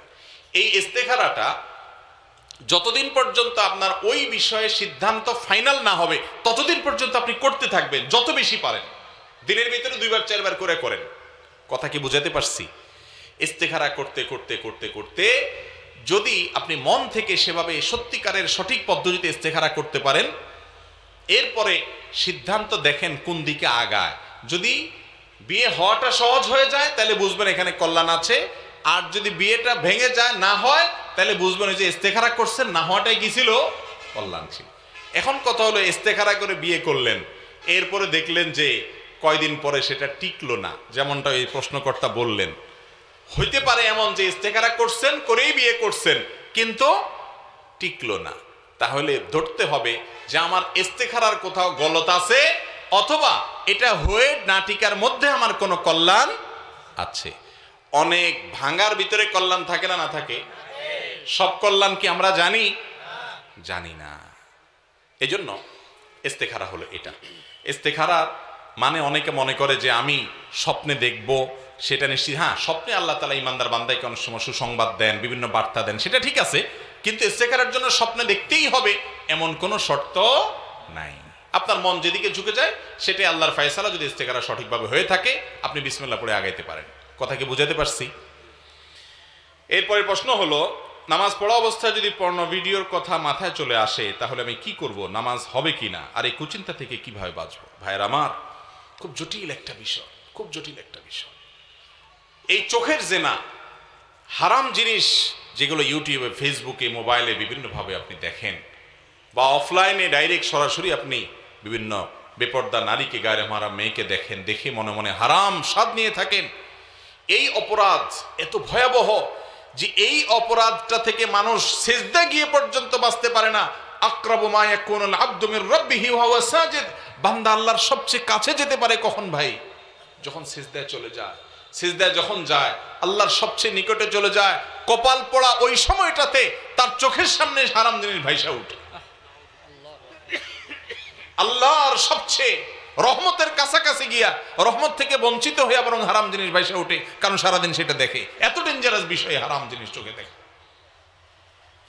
বাঁচতে চান, একমাত্র করণীয় হারাম জিনিস দেখা ছেড়ে দেন। কিছুদিন হয়তো আপনাকে শয়তান ডিস্টার্ব করবে, কিছুদিন আপনার চোখের সামনে আনবে, কিন্তু আপনি আনার সঙ্গে সঙ্গে যখন মনে হবে আপনি চিন্তা করবেন আমি কোথায় দাঁড়ায় আছি, কার সামনে আছি, কোথায় দাঁড়িয়ে আমি কার সামনে দাঁড়িয়ে হারামের কথা, হারামের দৃশ্যের কথা আমার স্মৃতিতে আনছি। আপনার বুক প্রকম্পিত হবে। সাথে সাথে নিজেকে ভৎসনা করে, আত্মশাসন করে, নিজেকে নিজে শাসন করে, বকা দিয়ে মনে মনে নামাজ কন্টিনিউ করেন। নিয়মিত যদি চোখের জেনা ছেড়ে দেন, আপনি নিশ্চিন্ত থাকেন, নিশ্চিন্ত থাকেন ইনশাআল্লাহ। আপনি বেশ কিছুদিন যদি নিজেকে হারাম জিনিস দেখা থেকে সরায় আনতে পারেন, নামাজে শয়তান বেশি দিন আপনাকে ডিস্টার্ব করতে পারবে না। কিছুকাল পরে দেখবেন ইনশাআল্লাহ এগুলো সব ভুলে গেছেন আপনি। চেষ্টা করা যাবে না ইনশাআল্লাহ? আল্লাহ আমাদেরকে তৌফিক দান করুন। আমাদের এলাকায় মহিলারা দোকান করে বেপর্দা অবস্থায়, কিন্তু বলার পরেও তারা দোকানদারি করেন বেপর্দায়। তাদেরকে আমরা যুবকরা কিভাবে বোঝাতে পারি, পর্দা করাতে পারি? দেখুন, মহিলাদেরকে আল্লাহ রাব্বুল আলামিন বাসার ভেতরটা সামলানোর দায়িত্ব দিয়েছেন, তারা হলেন স্বরাষ্ট্র মন্ত্রণালয়ের দায়িত্বপ্রাপ্ত। আর পুরুষদেরকে আল্লাহ তাআলা পররাষ্ট্র মন্ত্রণালয়ের দায়িত্ব দিয়েছেন যে তোমরা হলো বাহিরটা দেখাশোনা করবা, বাহিরের জঞ্জাট যা আছে এই সব কিছু পুরুষ সামলাবা, সামলায়া তুমি উপার্জন করে নিয়ে আসবা। বাসার ভেতরে যা আছে সব মহিলা দেখবে। এখানে মাতবরি, সর্দারি, মাস্তানি পুরুষরা বেশি করতে যাবেন না। বুঝে আসছে কথা? তরকারি কোনটা কিভাবে রানবে, কিভাবে না রান্না করবে, ভাজি কোনটা কিভাবে করবে, এসব জায়গা বেশি পণ্ডিতি করতে যাবেন না। ওই জায়গাটা তার, ইসলাম এটা ভাগ করে দিয়েছে। এখন আমরা মহিলাদেরকে অধিকার দেওয়ার নাম দিয়ে বলতেছি যে তোমরা বাসায় বসে থাকবে, কেমন কথা, জগৎটা দেখবা না, একটু বাইর হও, দোকানদারি করো, হ্যাঁ, খেতে কাজ করো, বিভিন্ন জায়গায় কাজ করো। এই কথাগুলো যারা বলে তাদেরকে আমাদের সমাজে বলে নারীবাদী। তাদেরকে কি বাদী বলে ভাই? নারীবাদী। নারীবাদীরা প্রমাণ করার চেষ্টা করে, দাবি করার চেষ্টা করে, বোঝানোর চেষ্টা করে আমরা নারীর মুক্তির জন্য এসেছি, ইসলাম নারীকে বোরকার মধ্যে ঢুকাই ফেলছে, হায় হায় কত কষ্ট হয়ে যাচ্ছে, বাইর করো। কারণ শেয়াল মুরগির স্বাধীনতা চায়, দুনিয়ার সব শিয়ালের বক্তব্য হলো যে মুরগি কেন খাঁচায় থাকবে, মুরগি কেন বন্দি দশায় থাকবে, খোঁয়াড়ে থাকবে, মুরগিকে মুক্ত করতে হবে, হে মুরগি তুমি স্বাধীন হও, দেখো জগৎটাকে। এটা সব শিয়ালের বক্তব্য। এই জন্য অনেক বড় বড় লম্বা লম্বা কথা বলা নারীবাদীদের দেখা যায় যে বইয়ে ফোন করে পুলিশ হাজির করছে। দেখেন না আপনারা? কি বলেন, দেখেন না আপনারা? নিউজ দেখে ফেলছেন অলরেডি? সারাদিনই তো হইতে থাকে, সারাদিনই তো দেখতে থাকবে। কারণ ভাই, মেয়েদেরকে আল্লাহ তাআলা সৃষ্টিকর্তা প্রাকৃতিক ভাবে কিছু ডিউটি দিয়েছেন, সেটা চাইলেও আমরা চেঞ্জ করতে পারি না। যেমন সন্তান গর্ভে ধারণ করা, এটা পুরুষের কাজ না মহিলার কাজ? মহিলার কাজ। মহিলার কাজ যদি সন্তান গর্ভে ধারণ করা হয়, পুরুষ এটা করতে পারবে? পারবে না। তাহলে গর্ভধারণ করাটা তো 2-4 দিনে কাজ না, 10 মাস 10 দিন। এরপরে সন্তান প্রসব হওয়ার পরে সন্তানের রিজিক, খানাটা আল্লাহ তাআলা কোথায় দিয়ে রাখছেন? মায়ের বুকে। কতদিনের ডিউটি? 2 বছর। তাহলে 2 বছর পর্যন্ত দুধ খাওয়াইলো, 10 মাস পর্যন্ত পেটে রাখলো, মোট 3 বছর। আর এরপরেই তো শেষ না, এরপর তো আরো আছে 4, 5, 6 বছর পর্যন্ত হ্যাসেল টানে কি বাপে না মায়ে? বাপে চাইলেও কি তার বুকে দুধ আসবে কোনোদিন? চাইলেও কি সন্তান গর্ভে রাখতে পারবে কোনোদিন? যদি 2টা করেও সন্তান হয় তাহলে 5, 5, 10 বছর। আরে ভাই, বিয়ের পরে যদি 10 বছরে গাড়ি টানতে টানতে চাইবে, স্যার ভোগের টাইমটা কখন? তাহলে বুঝার চেষ্টা করেন, তার যে প্রাকৃতিক ডিউটি সেগুলো তো সে করাই লাগতেছে। আপনি পুরুষ সেগুলোর বোঝা বহন করতে পারতেছেন না, উল্টা বরং সংসারের উন্নতির জন্য আপনি 10,000 20,000 টাকা কামান, আর বউরেও লাগাই দিচ্ছেন 10,000 20,000 কামাইয়ের জন্য। তাহলে আপনার ডিউটি যেটা ছিল পয়সা কামাই করে আনা, কোত্থেকে আনবেন আপনারটা আপনি বুঝবেন, সেটার অর্ধেক দায়িত্ব তার ঘাড়ে দিলেন, আর তার যে ডিউটি এটা ফুলটা সে করতেছে। ঠিক না বে ঠিক? তাহলে তার স্বাধীনতা দিলেন না কাজের ভাগ তার মাথায় বসাইলেন? বুঝেন নাই কথা? এ হলো নারীর মুক্তির সংগ্রাম। আমাদের যে সমস্ত বোনদেরকে দিয়ে স্বামীরা দোকানদারি করা, একান্ত নিরুপায় যে সমস্ত বোনরা বাধ্য হয়ে কাজ করেন বাইরে, তাদের কথা ভিন্ন, পর্দার পরিসরে তারা করতে পারেন। আর বাসার মধ্যে থেকে নারী যদি উদ্যোক্তা হয়, ব্যবসা বাণিজ্য করে, সেটা কি ইসলাম নিষেধ করে না? আমাদের আম্মাজান খাদিজা রাদিয়াল্লাহু তাআলা আনহা ব্যবসা করেছেন না করেন নাই? কিন্তু ব্যবসা করতে গিয়ে তিনি কি বাইরে দোকানদারি করেছেন? অন্য পুরুষদের সাথে কেনাবেচা করেন নাই। ভাই, নারীবাদীরা বলে আমরা নারীর কল্যাণ চাই, নারীর লাভ চাই। বাটপাড়ির একটা ছোট্ট নমুনা দেখাই আপনাদেরকে। আচ্ছা, যুবতী নারীদের বেশি উপকার করা দরকার না বৃদ্ধা নারীদের বেশি উপকার করা দরকার? কারণ বৃদ্ধা বয়সে দেখা যায় বেচারির স্বামী মারা গেছে, ছেলে মেয়েরা অনেক সময় দেখাশোনা করে না, করলেও বেচারি একাকী হয়ে যায়, নিঃসঙ্গ থাকে, অনেক ব্যাপার স্যাপার থাকে। তাহলে বৃদ্ধা নারী যারা আছে তাদের কেয়ারটা বেশি দরকার, ঠিক না ঠিক? নাকি যুবতীদের কেয়ার করা দরকার? আরে ভাই, যুবতীদের কেয়ার করার লোকের অভাব আছে? বিয়ে হলে নতুন নতুন জীবনে স্বামী তো কেয়ার করি, বিয়ে না হলে বাপে কেয়ার করে, ভাই কেয়ার করে, কেউ না কেউ কেয়ার করে। হারাম সম্পর্ক করে যে দুষ্ট বদমাই, সেটাও কেয়ার করে কম বেশ, ঠিক না ঠিক? যুবতী নারীর কেয়ার করার লোকের অভাব হয়। অভাব হয় কার? বৃদ্ধার। এই নারীবাদীকে দেখবেন না যে রিসিপশনে কোনো বৃদ্ধা মহিলা বসাইতে। আরে ভাই, রিসিপশনের চাকরিগুলা বৃদ্ধা মহিলাদেরকে দাও, যে বেচারীদের জন্য একটা সহজ কাজ, রিসিপশনে দাঁড়ায় থাকবে, বসে থাকবে, এই কাজটা এদের জন্য উপযোগী। ওই জোয়ান মহিলাগুলা সেগুলারে কষ্টের কাজ দাও, বা দেওয়ার দরকারই নেই, তাদের কেয়ার তো এদের দরকার। এরা বলে নারীবাদী। যাদের যেই নারীর কেয়ার করা দরকার সে নারীরে চাকরি দিবে না, বলবে যে সুন্দরী হইতে হবে, তরুণী হইতে হবে, যুবতী হইতে হবে, অবিবাহিত হইতে হবে, লম্বা চড়া হইতে হবে, তারপর চাকরি দিব। এ কি নারীবাদী না নারী লোভী? সন্দেহ আছে কোনো? আমরা ধোকায় পড়ে যাই। আবার ভুল বুঝেন না, ইসলাম মহিলাদের কাজ কাম পড়ালেখা করতে নেই। খবরদার, ছেলেদেরকে যেরকম পড়াবেন, মেয়েদেরকে সুশিক্ষা শিক্ষিত করবেন, মেয়েদেরকে ডাক্তার বানাবেন, পর্দা পশিদা যতটুকু মেনটেন করে সম্ভব, যাতে নারীদের চিকিৎসা নারীরা দিতে পারে, পুরুষদের কাছে যেতে না হয়, তাদেরকে সুশিক্ষা শিক্ষা দিবেন। বাসা বাড়িতে থেকে যদি কিছু করা লাগে করবে। কোনো নারী যদি নিরুপায় হয়, তার স্বামী অত্যাচারী হয়, অথবা মারা যায়, বিধবা হয়, নিরুপায় হয়, বাপ ভাই খোঁজ খবর না নেয়, বেচারি বাধ্য হয়ে বাইরে উপার্জন করতে যায়, হালাল পরিবেশের মধ্যে পর্দার মধ্যে থেকে নিজেকে ফিতনা থেকে মুক্ত রেখে সে করবে, সেটা ভিন্ন বিষয়। কিন্তু গণহারে দরকার হোক আর বেদরকার হোক অধিকার দেওয়ার নাম করে মহিলাদেরকে বাহির করে দিলেন, এটা তাদের অধিকার দেয়া নয়, এটা অধিকার দেওয়ার নামে প্রতারণা। অধিকার দেওয়ার নামে কি রে ভাই? যেই স্বামী, যেই পুরুষ তার স্ত্রীকে বা বের করেছে, আপনি তাকে যায় বুঝাবেন, যে আপনি কি করছেন এটা। আর ওই বোনকে বলবেন, বোন তোমাকে রিসিপশনে দেখে, দোকানে দেখে কাস্টমার তোমার সাথে কথা বলে তোমাকে নিয়ে বাজে চিন্তা করে, এটা কি তোমার মনে হয় না? তুমি কি বুঝো না এই বাস্তবতা?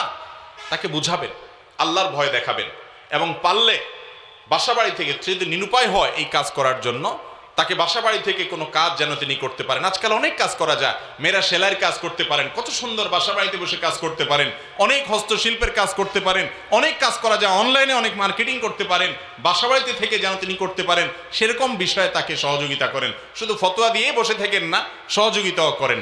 এরকম যদি উদ্যোগী হন, ইনশাআল্লাহ আমাদের মা বোনদেরকে আর দোকানদারির আসনে দেখতে হবে। এরপরের প্রশ্ন, নামাজরত অবস্থায় আমার উপরে মশা বসেছে, কিন্তু আমি মশাটি মারি নাই। নামাজ শেষে মশাটি আমি মেরেছি, আমার শরীর থেকে যে রক্ত খেয়েছে মশা সেটা বাহির হয়ে গেছে মারার কারণে, তাহলে কি আমার অজু ভেঙে গেছে যেহেতু রক্ত বাহির হয়েছে? না, এর কারণে কি হবে না, অজু ভঙ্গ হবে না। প্রথমত, মশা যে পরিমাণ রক্ত শোষণ করে সেটা পরিমাণে অনেক কম, এটার কারণে কোনো অসুবিধা না। দ্বিতীয়ত হলো যে মশা তো সিরিঞ্জ দিয়ে আপনার শরীর থেকে বের করে তার শরীরে নিয়ে নিছে, এখন তো মারার পরে যে বাইরে হয়েছে এটা তো তার শরীর থেকে বাইরে হয়েছে, আপনার শরীর থেকে বাইরে না। অজু ভাঙলে মশার ভাঙছে, আপনার না। কথা কি বুঝতে পারছি? আপনি থাপ্পড় মারার পরে রক্তটা বাইরে হয়েছে কার শরীর থেকে? মশার শরীর থেকে। আপনার শরীর থেকে তো সে সূক্ষ্মভাবে সিরিঞ্জ দিয়ে টেনে নিয়েই নিছে, তাই না? আপনার শরীর থেকে তো বাইরে হয়ে গলায় পড়ে নাই, আপনার অজু ভাঙার তো প্রশ্ন নাই। সিরিঞ্জ দিয়ে নেওয়ার পর এবার বেচারার শরীরে আপনি থাপ্পড় দিয়া সব রক্তগুলো বাইর করে ফেলছেন। অজু গেলে কার যাবে? মশার যাবে। তো অজু গেলেই কি না গেলে কি, বেচারা তো শেষ, মরে গেছে, আর তার নামাজও নাই, রোজাও নাই। অতএব এটা নিয়ে আপনার টেনশন করার দরকার নাই। এরপরে প্রশ্ন হলো, আমাদের এদিকে পৌষ মাস, শনিবার, মঙ্গলবার কোনো শুভ কাজ করে না, করলে নাকি অলক্ষণ হয়, যেমন বিবাহ শাদী, বাড়ি তৈরি ইত্যাদি। ভাই, পৌষ মাস, শুক্রবার দিন না শনিবার, শনিবার মঙ্গলবার, এগুলাতে মঙ্গল মানে কি? কল্যাণ। মঙ্গলের বার মানে কল্যাণের বার, এদিন আরো ভালো কাজ বেশি না করবেন। ভাই, এই বারের নামে কিছু আসে যায় না। শনিবারে করলে বলে সৈন্য পাইবে, এবার শনিয়ে পাবে, এরকম বলে কি বলে না? ভাই, কোন দিন, কোন ক্ষণ, এগুলোকে কুলক্ষণ, অলক্ষণ, অকল্যাণ, অপয়া, কুফা এগুলা মনে করা, এটা ইসলামের শতভাগ কুসংস্কার। এটা ছোট শিরকপূর্ণ বিশ্বাস। ইমানদার মনে করবে আমার সকল কল্যাণ এবং অকল্যাণের মালিককে আল্লাহ। ইসলামের নেকফালি জায়েজ আছে, বদফালি জায়েজ নাই। নেকফালি মানে হলো শুভ লক্ষণ, ভালো কিছু আশা করা। হুদায়বিয়ার সন্ধিতে 4 দফা নবী করিম সাল্লাল্লাহু আলাইহি ওয়াসাল্লামের কাছে মক্কার মুশরিকরা লোক পাঠাইছে। একবার ওরওয়াকে পাঠাইছে, আরেকবার আরেকটারে পাঠাইছে। একটাকে পাঠাইছে, নবী করিম সাল্লাল্লাহু আলাইহি ওয়াসাল্লাম জিজ্ঞেস করেছেন, তোমার নাম কি? বলে সুহাইল। দূত সংলাপের জন্য আসছে, আলোচনার জন্য আসছে। নবী করিম সাল্লাল্লাহু আলাইহি ওয়াসাল্লাম বলছেন, তোমার নাম যখন সুহাইল, এবার একটু সহজ হবে আশা করা যায়, কারণ সাহাল শব্দের অর্থ সহজ। এই যে একটা লোকের নামের অর্থটা ভালো, সেজন্য নবী তার থেকে ভালো কিছু আশা করতেছেন, এটাকে বলে নেকফালি, অর্থাৎ ভালো কিছু আশা করা। কিন্তু আজকে সকালবেলা কাকের ডাক শুনছি, কপালে দুঃখ আস, কেউ মরবে, বাম চোখটা লাফাইছে আজকে, তাহলে শেষ, আজকে বিপদ একটা আসতেছে। বাইরে হওয়ার সময় ঝাড়ু দেখছি, তাহলে কপালে আজকে সারাদিন ঝাড়ুর বাড়ি আস। আর কাক ডাকলে তো যে মরার সংবাদ। আবার যে দোকানে প্রথম কাস্টমার বাকি চাইছে, তাহলে তো আজকে সারাদিন এই বাকি দিতেই যাবে। প্রথম লোকটা আইসা দাঁত বাইর করে বলে, ভাই ভাঙতি আছে কিনা, শেষ আজকে দিন, এই দিতেই যাবে। এ ধরনের বিশ্বাস আছে না নাই আমাদের? এগুলো হলো আমাদের দেশের পুরাতন কুসংস্কার। নতুন একটা কুসংস্কারের কথা শুনেন যুবকরা ভালো করে। সেটা কি? নতুন বছরের প্রথম সময়টাকে যত উৎসব ফুর্তি আনন্দ করে কাটানো যাবে, সারা বছর ভালো থাকা যাবে। বলেন না নাউজুবিল্লাহ? আমি তো বলছি আপনারা সুবহানাল্লাহ বলবেন।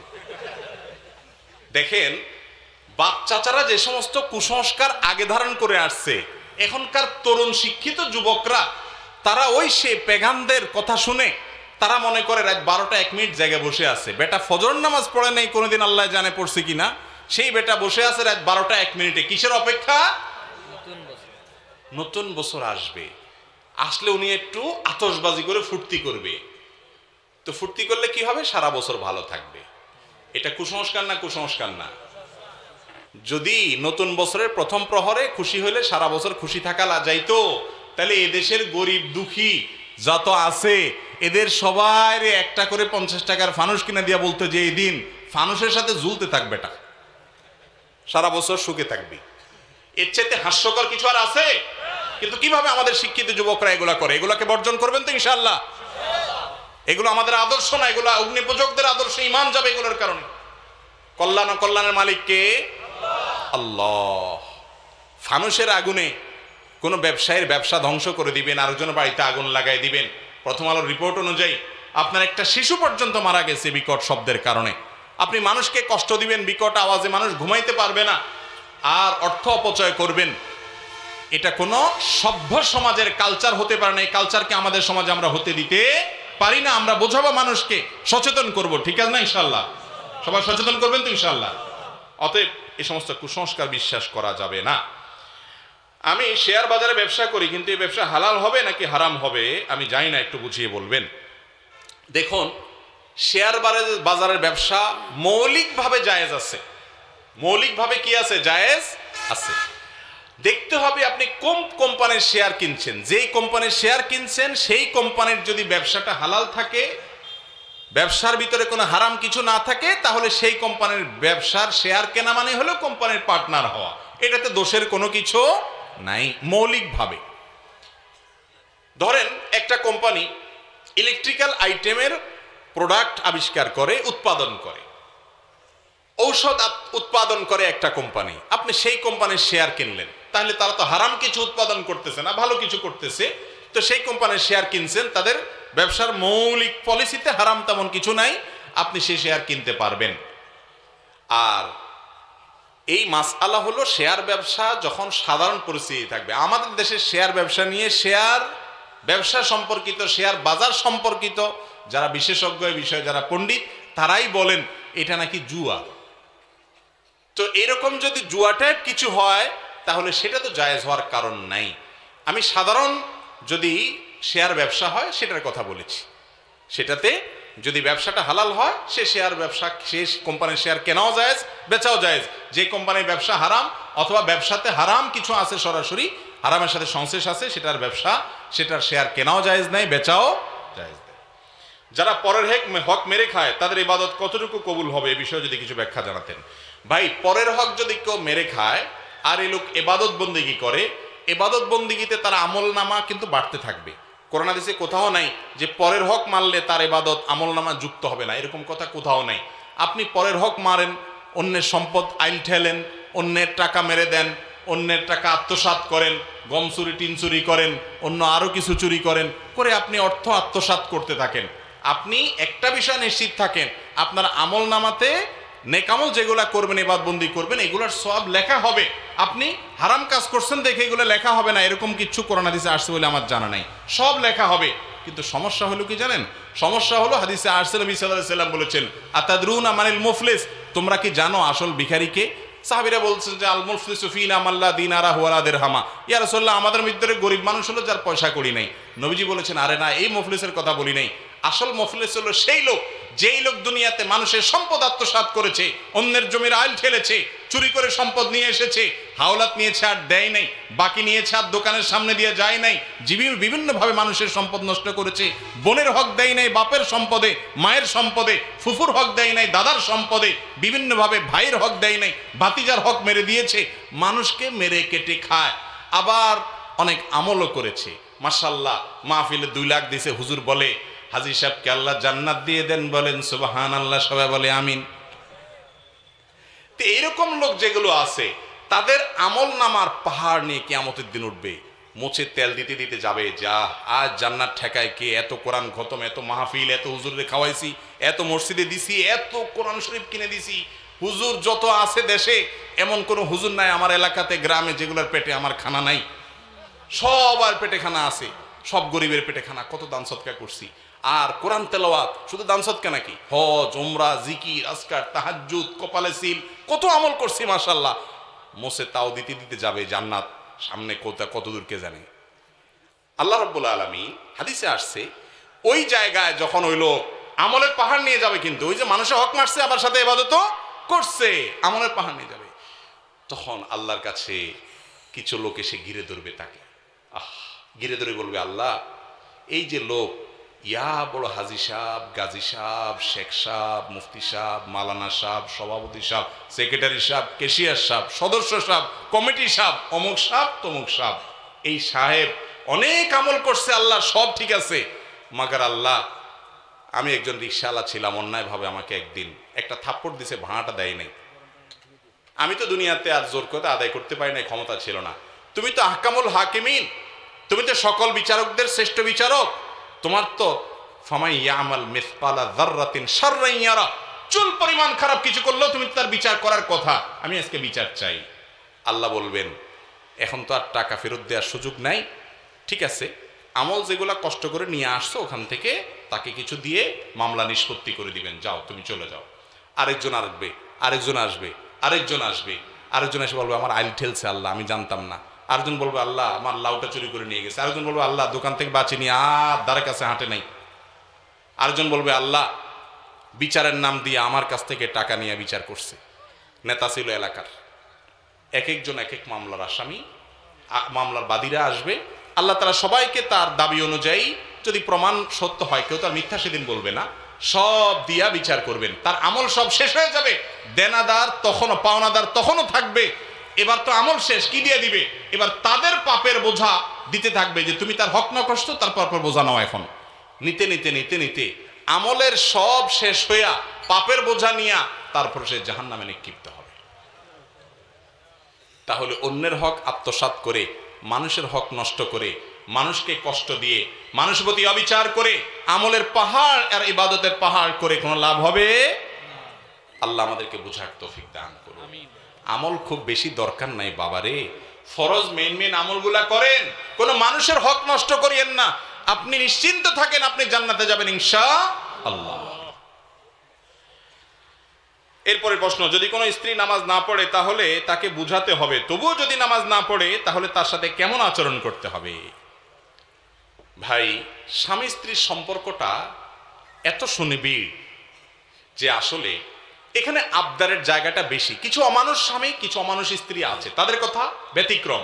সচরাচর সাধারণত স্বামী স্ত্রীর সম্পর্কটা এরকম, বায়না ধরে আদায় করা যায় না এরকম জিনিস খুব কম আছে। ভালোবাসা দিয়ে, মোহাব্বত দিয়ে, আদর করে, স্নেহ করে, আবদার করে, তার কথা মেনে বিভিন্ন কৌশলে তাকে আপনি নামাজের দিকে আনবেন।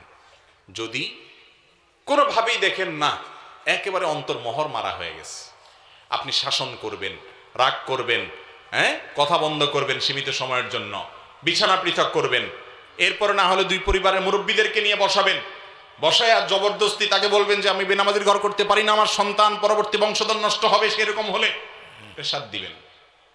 তাতেও যদি না হয়, প্রয়োজনে ওলামাদের সাথে পরামর্শ করে, মুরব্বীদের সাথে পরামর্শ করে, গণ্যমান্যদের সাথে পরামর্শ করে একটা তালাক দিবেন, পরামর্শ করে। এটা শেষ চিকিৎসা। এরপরে যদি তিনি তওবা করে বলেন যে না আমি সরি, আমি নতুন করে আসবো, তাহলে প্রত্যাহার করবেন। তালাক মুখে প্রত্যাহার করলে হয়ে যায়, কিচ্ছু করতে হয় না, শেষ, অটো প্রত্যাহার। আবার সংসার করা শুরু করবেন। যদি ভালো হয়ে যায় তো গেল আলহামদুলিল্লাহ, যদি না যায় তাহলে আবার সে একই অস্ত্র দীর্ঘদিন আবার একই প্রসেসে করতে পারলেন। অর্থাৎ আপনি চাইলে শেষ অস্ত্র ব্যবহার করতে পারেন, সুযোগ আছে, কিন্তু সেটা ব্যবহার করার আগে অনেকগুলো স্টেপ অতিক্রম করতে হবে। নামাজ পড়ে না দেখে যদি আপনি নিজে গালিগালাজ করেন, তাহলে সে বেনামাজি হয়ে খারাপ, আপনি গালিগালাজ করে খারাপ, তো চোরের সাথে চোরের খেলা তো ভাই আর কি। দুজন মিলে যাবে, সেটা করা যাবে? যাবে না। এরপরে প্রশ্ন, আমি একজন দায়ী হতে চাই, দায়ী হওয়ার জন্য আমি আগে নিজেকে পরিশুদ্ধ করব নাকি দাওয়াত দিয়ে দিয়ে দিয়ে পরিশুদ্ধ হওয়ার চেষ্টা করব? কারণ আল্লাহ তাআলা কোরআনে বলেছেন আন তাকুলু মা লা তাফআলুন, মানে কাবুরা মাকতান ইনদাল্লাহি আন তাকুলু মা লা তা'লামুন। আল্লাহ বলেছেন এটা। আমার নিজের ভিতরে অনেক ভুল রয়েছে। দেখুন, আমাদের অনেক ভাইরা এই বিষয়টা নিয়ে বাড়াবাড়ি করেন, বলেন যে অন্যকে ইসলামের কথা বলতে হবে, আগে নিজে ভালো হইতে হবে। সমাজে কোনো মানুষ যদি মানুষকে ভালো কাজের কথা বলে, নামাজের দিকে আসতে বলে, দাওয়াতের হুজুর হয়ে গেছে, তুমি নিজে আগে ভালো হও। ভাই, নিজে পরিপূর্ণ ভালো শতভাগ ফেরেশতা কি আমরা কেউ? হুজুররা কেউ শতভাগ ফেরেশতা হওয়া সম্ভব? সম্ভব না। তাহলে কি দাওয়াতি কাজ করবে না? এটা ভুল কথা যে দাওয়াতি কাজ করতে হলে সে নিজে পুরো ভালো হয়ে যেতে হবে, তারপর দাওয়াতি কাজ করতে হবে। এটা দাওয়াতি কাজ, ইসলাম প্রচারের কাজ থামানোর জন্য শয়তানের কৌশল। আপনি যতটুকু ভালো কাজ জানেন, যেটা জানছেন সেটা অন্যের কাছে জানাই দিবেন। নবীজি বলেছেন বাল্লিগু আন্নি ওয়ালাউ আয়া, আমার কাছ থেকে একটা কথা জানলেও অন্যের কাছে পৌঁছায় দাও। তিনি বলেন নাই যে আমার কাছ থেকে কোনো কথা পৌঁছাইতে হলে আগে নিজে আমল করা ছাড়া তুমি পৌঁছাতে পারবে না, এমন কোনো কথা নেই। হ্যাঁ, এটা ঠিক যে একজন দায়ী দাওয়াতের কাজ মুখে যেটা বলবেন সেটা নিজে আগে আমল করলে তার বলাটাতে প্রভাব বেশি পড়বে। নিজের কথা অনুযায়ী নিজে আমল না করলে তার কথায় প্রভাব পড়বে না, সেটা ঠিক আছে। কিন্তু তাই বলে বলা যাবে না, দাওয়াতের কাজ করা যাবে না, এমন কোনো কথা নাই। নিজেকেও সংশোধন করতে থাকবেন, অন্যকেও বলতে থাকবেন। অনেক সময় দেয়ালে, অনেক সময় না সব সময়, ফুটবল দেয়ালে মারলে কি হয়, নিজের দিকে আসে, ঠিক না? আরেকজনকে বলতে বলতে নিজের বিবেক জাগ্রত হয়, কিরে আমি এই আমলটা নিজে না করলে কেমন হয়। এই জন্য দাওয়াতি কাজের জন্য এটা বাধা না।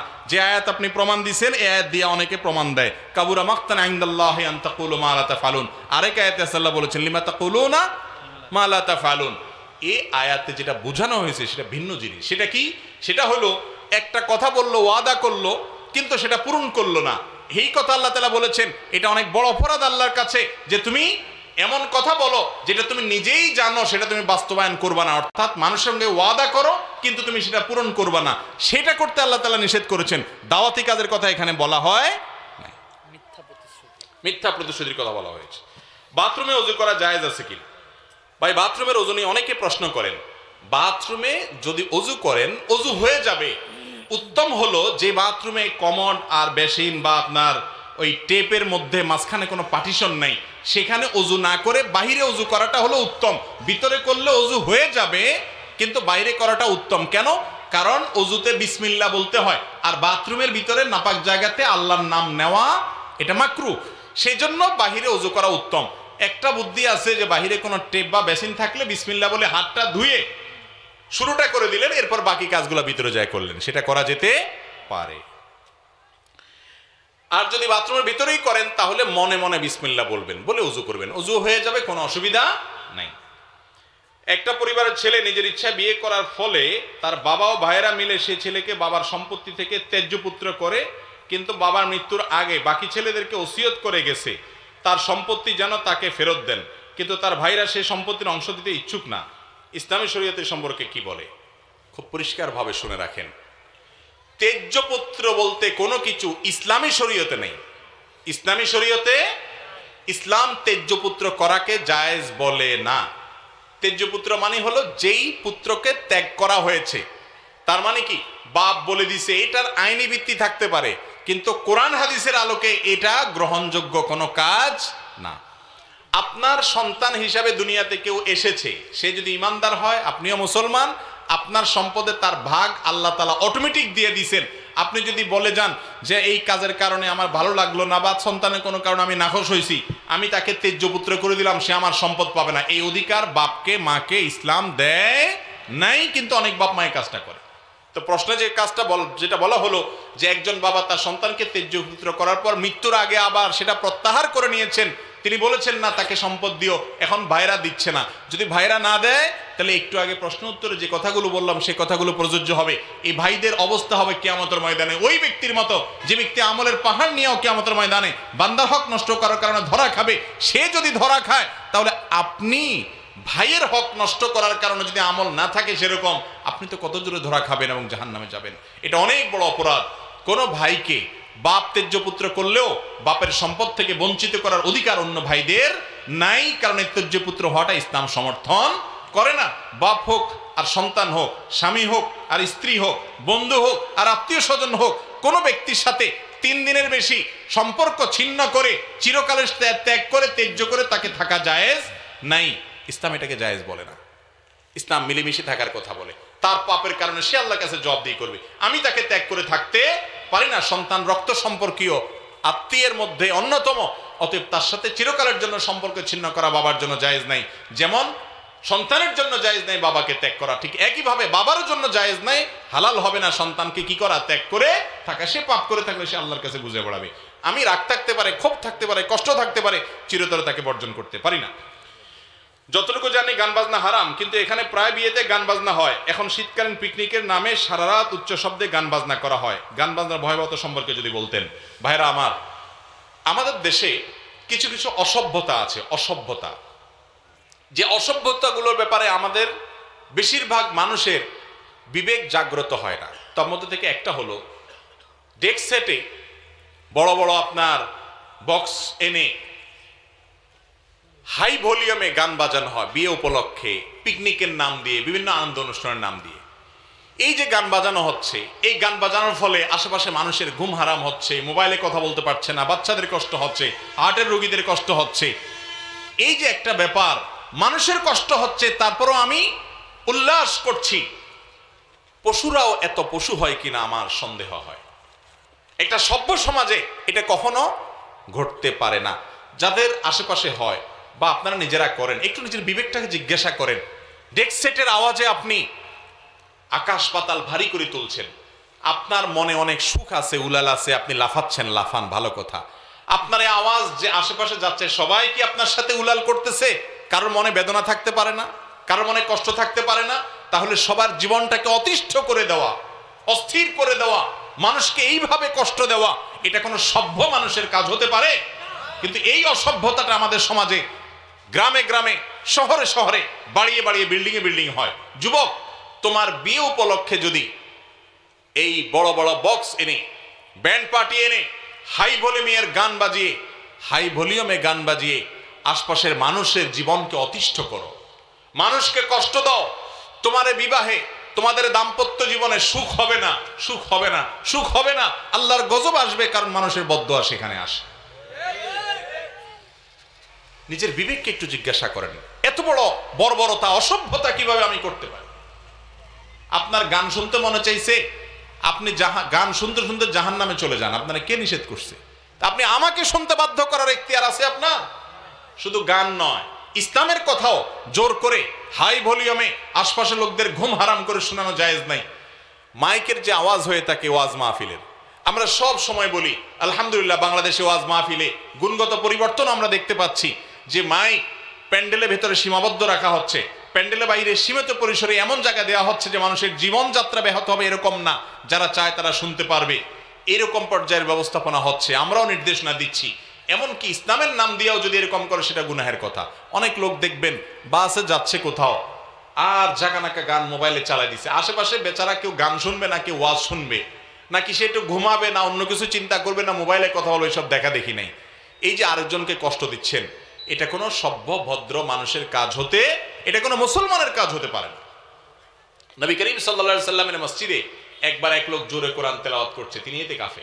তিনি লোকটাকে ডাকে বলছেন, এদিকে আসো, তুমি কোরআন তেলাওয়াত শুনাইতে চাচ্ছ যে মালিককে, তিনি তো আলিমুম বিদাতিস সুদূর, তিনি তো মানুষের অন্তরের কথাও শুনে, তুমি কেন চিৎকার করছো, জোরে আওয়াজ কেন করছো? আশপাশে মানুষ জিকির আজকার কি আওয়াজ বন্দি করবে, তার ক্ষতি হবে। রমজান মাস আসলে দেখবেন মাইকে মানুষকে সাহারি খাওয়ার জন্য জাগানোর নাম দিয়া মুয়াজ্জিন শব্দের গজলের চোটে, ওইটা আর গজল থাকে না, গজবে পরিণত হয়ে যায়। ঠিক না ভাই? ঠিক। তাহাজ্জুদ পড়বে একজন, মুখ দিয়া ইবাদত আসে না, জিকির আজকার আসে না। ঠিক না ভাই? ঠিক। আরে ভাই, মাইকে এই কাহিনী করার দরকার কি? আগে তো মুয়াজ্জিন সাহেবরা কষ্ট করা লাগতো, এখন তার কষ্ট নাই। এখন কলরব আছে, কত রব আছে, শুধুমাত্র ইউটিউব চালে দিয়া মুয়াজ্জিন সাহেব নাকে তেল দিয়ে ঘুমাইতেছে। এই যে কাজ, এগুলো ভালো কোনো কাজ না, দেখতে মনে হয় ভালো কাজ। আরে ভাই, এখন সবার ঘরে ঘরে অ্যালার্ম আছে, মোবাইলে অ্যালার্ম হয়, কল করতে পারে একে অন্যকে। তারপরে যদি ডাকতে চান, আপনি তাকে জাস্ট উঠার জন্য যতটুকু দরকার হয়, যে মাইকের আওয়াজের জন্য অনেক অপেক্ষা করে, যদিও এই কালচারতে বেরিয়ে আসা উচিত আমাদের, কিন্তু আপনি আধা ঘন্টা 1 ঘন্টা ধরে এটা করতে পারেন, এটা জায়েজ নেই। স্বামীর নাম ধরে ডাকা যাবে কি না? স্বামীর নাম ধরে ডাকা যাবে কি না? স্বামী সাধারণত স্ত্রীর চাইতে বয়সে বড় হয়, আর তাছাড়া আল্লাহ রাব্বুল আলামিন তাকে স্ত্রীর অভিভাবক হিসাবে, দায়িত্বশীল হিসাবে রেখেছেন, যার কারণে তাকে সম্মান দিয়ে কথা বলবে। তিনি ভালোবাসার পাত্র, তিনি নিজের পরম বন্ধু, তিনি জীবন সঙ্গী, একই সঙ্গে তিনি অভিভাবকও বটে। এই জন্য তাকে সম্মান প্রদর্শন করবে। কিন্তু সম্মান প্রদর্শন করার বিষয়টা এটা ভ্যারি করে অঞ্চলের উপরে, কালচারের উপরে। যেমন পৃথিবীর অনেক দেশ আছে যে দেশগুলোতে বড় ভাইকেও নাম ধরে ডাকে, সবাই সবার নাম ধরে ডাকে, এটাকে তারা দোষের কিছু মনে করে না, কারোর গালি আর কারোর বলি এরকম আর কি, বুঝতে পেরেছেন? তো এই রকম জায়গাতে নাম ধরাতে কোনো অসুবিধা নাই। কিন্তু যেই সমাজে সাধারণত বড়দেরকে নাম ধরে ডাকা হয় না, সেখানে সিনিয়র কাউকে নাম ধরে ডাকাটা হলো অসম্মানের। সেখানে অমুকের বাপ, তমুকের বাপ, বা আমাদের দেশে মহিলারা বিশেষ করে মা চাচিদেরকে আমরা দেখতাম যে তারা কি করে জানে ডাকতো, আপনার শুনছেননি? তারপরে আরো কি কি জানি বলতো, হ্যাঁ কক্সবাজারে কি হয়, হুন্নার বাপ। যাই হোক, তো ইঙ্গিতে টিঙ্গিতে ডাকার একটা কালচার ছিল। নাম ধরে ডাকলে যদি স্বামী এটাকে দোষণীয় কিছু মনে না করে, বা সমাজ এটাকে দোষণীয় কিছু মনে না করে, এরকম সমাজে নাম ধরে ডাকাতে কোনো অসুবিধা নাই। বিভিন্ন হাদিস দ্বারা নাম ধরে ডাকার বিষয়টাও সাব্যস্ত আছে, কিন্তু অসম্মানজনক মনে করা হলে সেটা করা উচিত না। মৃত বাবাকে বারবার স্বপ্নে দেখলে কি হয়? মৃত বাবাকে যদি বারবার স্বপ্নে দেখেন, তাহলে স্বপ্নে কি অবস্থায় দেখেছেন এটার উপর নির্ভর করে ব্যাখ্যাটা কি হতে পারে। স্বপ্নের ব্যাখ্যাটা ইসলামের অনেক বড় একটা সম্পদ, কিন্তু দুঃখের বিষয় কি জানেন, ইসলামের এই স্পিরিচুয়াল দিকটা আজ, আধ্যাত্মিক দিকটা আজ হারিয়ে যাচ্ছে। আমি নিজেও অনেক সময় চিন্তা করি যে কার কাছে গেলে স্বপ্নের ব্যাখ্যা পাওয়া যাবে। আমি স্বপ্নের ব্যাখ্যা সম্পর্কে ভালো কিছু জানি না। এ সম্পর্কে ইসলামের মনীষীগণ যুগে যুগে সবাই না, অনেক ব্যক্তিরা পণ্ডিত ছিলেন, স্বপ্নের ইন্ডিকেট ব্যাখ্যাগুলো, তারা ইঙ্গিতগুলো বুঝতে পারতেন। কিন্তু দিন দিন ইসলামের এই স্পিরিচুয়াল দিকগুলো হারাতে হারাতে এখন এমন একটা অবস্থা হয়ে গেছে, স্বপ্নের ব্যাখ্যা সম্পর্কে ভালো জানে এমন মানুষ খুঁজে পাওয়া যায় না। সাহাবা একরাম নবী করিম সাল্লাল্লাহু আলাইহি ওয়াসাল্লামের কাছে এসে জিজ্ঞাসা করতেন, ইয়া রাসূলুল্লাহ, আমি এটা স্বপ্নে দেখেছি, ব্যাখ্যা কি হবে? তিনি ব্যাখ্যা করতেন, এবং এটা তার নিয়মিত একটা সেশন ছিল যে তিনি নিয়মিত প্রায় সময়, বিশেষ করে ফজরের পরে, তিনি স্বপ্নের ব্যাখ্যা দিতেন। কিন্তু আজ আলেমদের মধ্যে মাসআলা বলা আলেম অনেক আছে, স্বপ্নের ব্যাখ্যা দেওয়া আলেম পাওয়া যায় না। দুঃখজনক, এটা একটা ত্রুটি এবং ক্ষতি আমাদের। যাই হোক, তো বাবাকে স্বপ্নে দেখলে অনেকে বাবাকে স্বপ্নে দেখলেই বিশেষ কিছু করতে হয় না, এরকম কোনো কথা নাই যে স্বপ্নে দেখলে এটা করতেই হবে। আপনি যদি বাবাকে স্বপ্নে দেখেছেন, সেই স্বপ্ন দেখার পরে আপনার কাছে মনে হয়েছে বাবা কষ্টে আছেন, এরকম কোনো ইন্ডিকেট পাওয়া গেছে, তাহলে বাবার পক্ষ থেকে আপনি দান সদকা করেন, দোয়া করেন, ইস্তেগফার করেন, বৈধ যে কাজগুলো করা যায় মৃত ব্যক্তির তরফ থেকে সেগুলো করেন। আবার পয়সা দিয়া, মৌলবি দিয়া কোরআন খতম করায়েন না, সওয়াব তো হবেই না, বরং আরো গুনাহ হওয়ার সম্ভাবনা আছে। বুঝতে পারছেন? পয়সা দিয়ে যদি কোরআন খতম করান, আমসালা দুইটাই যাবে। আমসালা বুঝেন কোনটা? সওয়াব তো যে পড়ে সাধারণত সে পায়, সাধারণত লাইসাল ইনসান ইল্লা মা সা, আল্লাহ বলেছেন। আর আপনার তাহলে সওয়াব যদি কিছু পাওয়ার থাকে, কথার কথাতে মৌলভী সাহেব যেগুলো বানা করে আনছেন, সব তো তাদেরটা তেলাওয়াত করছে, তারটা সে পাবে। আর আপনার পয়সাটাও গেছে, আমও গেছে, সালাও গেছে। বুঝতে পারছেন? কোন মুর্দার জন্য কোরআন খতম করায়া কোন হুজুরের টাকা দিলে সওয়াবও হবে না, টাকাও মায়ের, আমও যাবে, সালাও যাবে। খুব ভালো করে শুনে রাখেন। ছোটবেলা এই কাজগুলো আল্লাহ মাফ করুক, আমরাও টুকটাক করছি, হুজুরদের সাথে গেজিটেছি, কিছু পয়সা করে দিছি, তখন বুঝি না, আমরা ছোট মানুষ ছিলাম। কিন্তু পরে যখন জ্ঞান বুঝেছে, বুঝলাম আরে এই আমল তো বেচা কিনা করা যায় না। এটা তো আপনার এই মোবাইলের ব্যালেন্স ট্রান্সফারের মতো কোনো সিস্টেম নেই যে ভাই 10 টাকা দেন ব্যালেন্স ট্রান্সফার করে দিলাম। আমি কোরআন খতম দিলাম 10 জন মিলে পড়ে, এরপর ওটা ট্রান্সফার করে পাঠিয়ে দিলাম ওই লোকের আমল নামা, আপনি আমাকে 2000 10,000 টাকা দিয়ে দিলেন। এরকম কোনো সিস্টেম ইসলামে নাই। আলেমদের এটার জন্য তাহলে কি করবেন? তাহলে আপনি যেটা করবেন সেটা হলো যে আলেমদেরকে গিয়া, মাদ্রাসায় গিয়া, এতিমখানায় বা মাদ্রাসার বোর্ডিংয়ে গিয়ে এমনি দান করে দিবেন যে আমার বাবার রুহের মাগফিরাতের জন্য এই টাকাটা দান করলাম। আপনার মনে মনে নিয়ত থাকবে, দান করলে অটোমেটিক তারা সব আমল নামাতে কি হবে, সব জমা হবে। এটা শরীয়তে আছে, হাদিসে আছে। মৃত ব্যক্তির পক্ষ থেকে কি করা যায়? দান করা যায়। কিন্তু টাকা দিয়া, ভাড়া দিয়া কোরআন তেলাওয়াত করার সিস্টেম নাই। কোনো ব্যক্তি যদি হারাম টাকা মসজিদে দান করে, কিন্তু মসজিদ কমিটি ওই ব্যক্তির হারাম উপার্জিত উৎস জানেন, তবুও মসজিদ কমিটি সে দান কবুল করেন, এ সম্পর্কে ইসলাম কি বলে? দেখেন, স্পষ্ট হারাম যদি জানে, হারাম বিশেষ করে একটা প্রকার আছে হারাম লিআইনিহি, একেবারে মূলগতভাবে হারাম। যেমন একটা লোক চুরি করে টাকা নিয়ে আসছে, একজনের পকেট মারি করে টাকা নিয়ে আসছে, এই টাকাটা আইনা মসজিদে দিচ্ছে, আপনি জানেন, তাহলে আপনার জন্য এই টাকা নেওয়াটাও হারাম, এই টাকা নেওয়াটাও কি হারাম। আরেকটা লোক তার উপার্জনটা হালাল হারাম মিশ্রিত, সে সুদ খায়, ঘুষ খায়, আবার হালাল ইনকামও আছে, ভেজাল টেজাল আছে আর কি, এই লোকের টাকা দিছে, সে হালাল থেকে দিছে না হারাম থেকে দিছে আপনি জানেন না, তাহলে সেটা গ্রহণ করা কি আছে? জায়েজ আছে। আর যদি তার ম্যাক্সিমামই হারাম হয় আপনি জানেন, তাহলে সেক্ষেত্রে সেটাও অ্যাভয়েড করা উচিত। একটা কথা বলি ভাই, আজকাল মসজিদ বলেন, মাদ্রাসা বলেন, ধর্মীয় প্রতিষ্ঠান বলেন, সবাই দুনিয়ায় পয়সা ছাড়া কিছু বুঝে না। আমরাও আজকাল অনেকে এরকম হয়ে গেছি, পয়সা ছাড়া কিচ্ছু বুঝি না। মসজিদ কমিটির লোকদের দায়িত্ব ছিল, কারণ তাদের চারটা বৈশিষ্ট্যের একটা হলো ওয়ালাম ইয়াখশা ইল্লাল্লাহ, আল্লাহ ছাড়া কাউকে পরোয়া তারা করবে না। তাদের দায়িত্ব ছিল কি? তাদের দায়িত্ব ছিল আল্লাহর ঘরে কোনো হারাম টাকা আমরা প্রবেশ করাবো না, চেষ্টা করা। কোত্থেকে চেষ্টা করবে? বেশিরভাগ ওই দায়িত্বশীল লোকদের বড় একটা অংশ, ভালো মানুষ অনেকে আছেন আলহামদুলিল্লাহ, বড় একটা অংশ আছে যে সে নিজেই কি 2 নম্বর।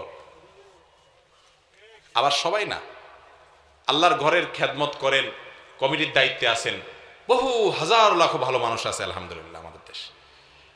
একটা কথা বলি, আপনারা যারা মক্কা শরীফ গেছেন, জায়গা যাওয়ার তৌফিক হয়েছে, আপনারা দেখছেন বাইতুল্লাহর কাবার এক পাশে ওয়াল পরিমাণ উঁচু করা উঠা আছে, দেখছেন আপনারা? এটাকে বলে হাতিমে কাবা। এই হাতিমে কাবাটা রাসূল সাল্লাল্লাহু আলাইহি ওয়াসাল্লামের দাদা কাবাকে পুনরায় বানাইতে গিয়া এই জায়গাটা মূলত কাবার মূল অংশ ছিল, ভিতরের অংশ ছিল, ইব্রাহিম আলাইহিস সালামের কাবা এটা ছিল, কিন্তু এটা এখন বারান্দার মতো ওয়াল উঠানো, মসজিদের কাবার ভিতরের অংশ নাই। এটা কেন নাই? এটা না থাকার কারণ হলো রাসূল করিম সাল্লাল্লাহু আলাইহি সাল্লামের দাদা তিনি এই মসজিদকে যখন এটা ভেঙে পড়ে যাচ্ছিল, পুরান হয়ে গেছে, ইব্রাহিম আলাইহিস সালাম সেই মসজিদকে পুনরায় নির্মাণ করছেন, তখন তিনি সহ মক্কার তখন মুশরিকরা পর্যন্ত বসে সিদ্ধান্ত নিলেন আল্লাহর ঘরে আমরা হারাম টাকা ঢুকাবো না, আর সমাজে হালাল টাকা কম থাকে, এই জন্য তারা টাকার অভাবে এই জায়গাটা মসজিদে ঢুকাতে পারে নাই। আজও পর্যন্ত সেটা বাইতুল্লাহর বাহিরের অংশ, ওয়াল তুলে রাখা হয়েছে আমাদের শিক্ষার জন্য। অথচ আমরা হারাম টাকা দিয়ে মসজিদে জাকজমক চাকচমক করি। এই জাকজমকের নাম মসজিদ না। মসজিদ সাদা সিধা থাকুক, তবুও হারাম টাকা থেকে বেঁচে থাকার চেষ্টা করুক। আল্লাহ মাফ করুক, হুজুররাও এখন আর বাজ বিচার আমরা করি না। আমাদের আসুন্নাহ ফাউন্ডেশনে আলহামদুলিল্লাহ আমরা প্রত্যেকটা ডোনেশনে চেষ্টা করি মানুষকে ঘোষণা দেওয়ার। এই যে সামনে কমপ্লেক্সের ঘোষণা হবে, অলরেডি আমাদের রেডি করা আছে যে সবাই হালাল উপার্জন যাদের আছে তারা দিবেন, হারাম টাকা দিবেন না। আমাদের পক্ষ থেকে নিষিদ্ধ করা থাকলো, দিলে দায়িত্ব আপনার। ইন্নাল্লাহা তাইয়্যিব লা ইয়াকবালু ইল্লা তাইয়্যিবা, হাদিসে আসছে আল্লাহ পবিত্র, হালাল ছাড়া কিছু দিলে তিনি সেটা গ্রহণ করেন না। এজন্য এটা করা যাবে না, কমিটির দায়িত্ব।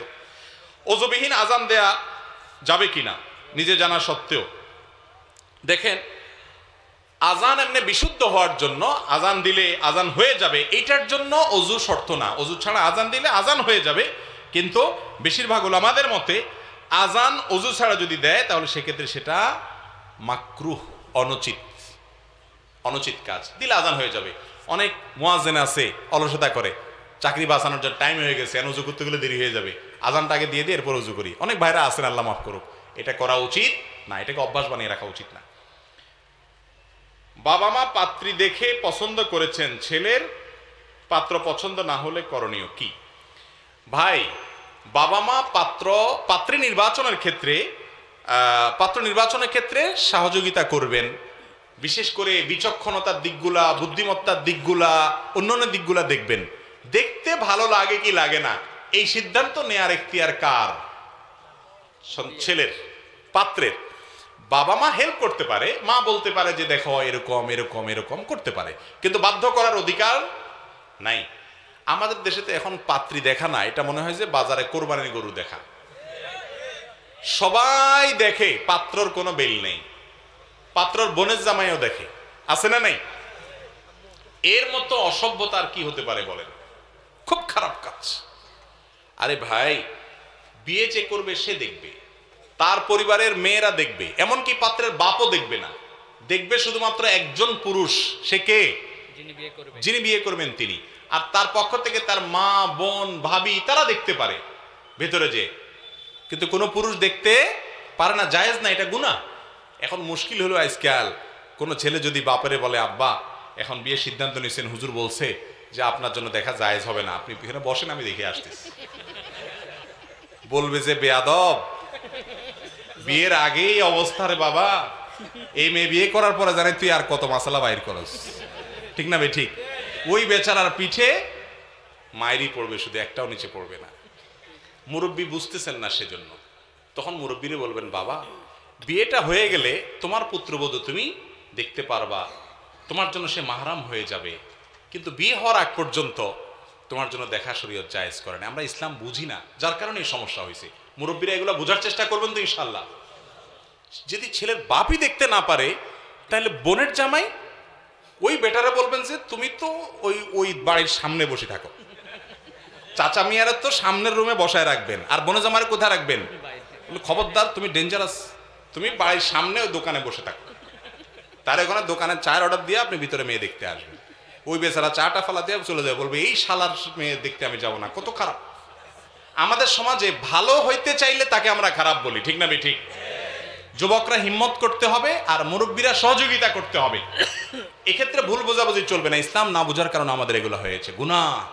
আবার 4-5 জন 6 জন মিলে মেয়েকে আনার পরে দাঁড়াও তো দেখি, বসো তো দেখি, ঘুরো তো দেখি, হা করে দাঁতগুলা দেখাও তো দেখি, কানের ছিদ্রটা দেখাও তো দেখি, হাইটা দেখো তো দেখি, কেমন লাগে?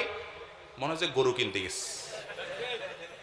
আহা, নারীর প্রতি অসম্মান, অপমান, এগুলো জায়েজ না ইসলামে। ছেলে দেখবে, বাহ্যিকভাবে কথা বলবে, তার মন মানসিকতা বোঝার চেষ্টা করবে, শেষ। আর আসল দেখা হবে তার চারিত্রিক দিক, সেগুলো তো আপনি ভেতরে ভেতরে খোঁজ খবর নেবেন। এই হাঁটাহাঁটি দেখার কি আছে? আপনি কি গরু কিনতে আনছেন?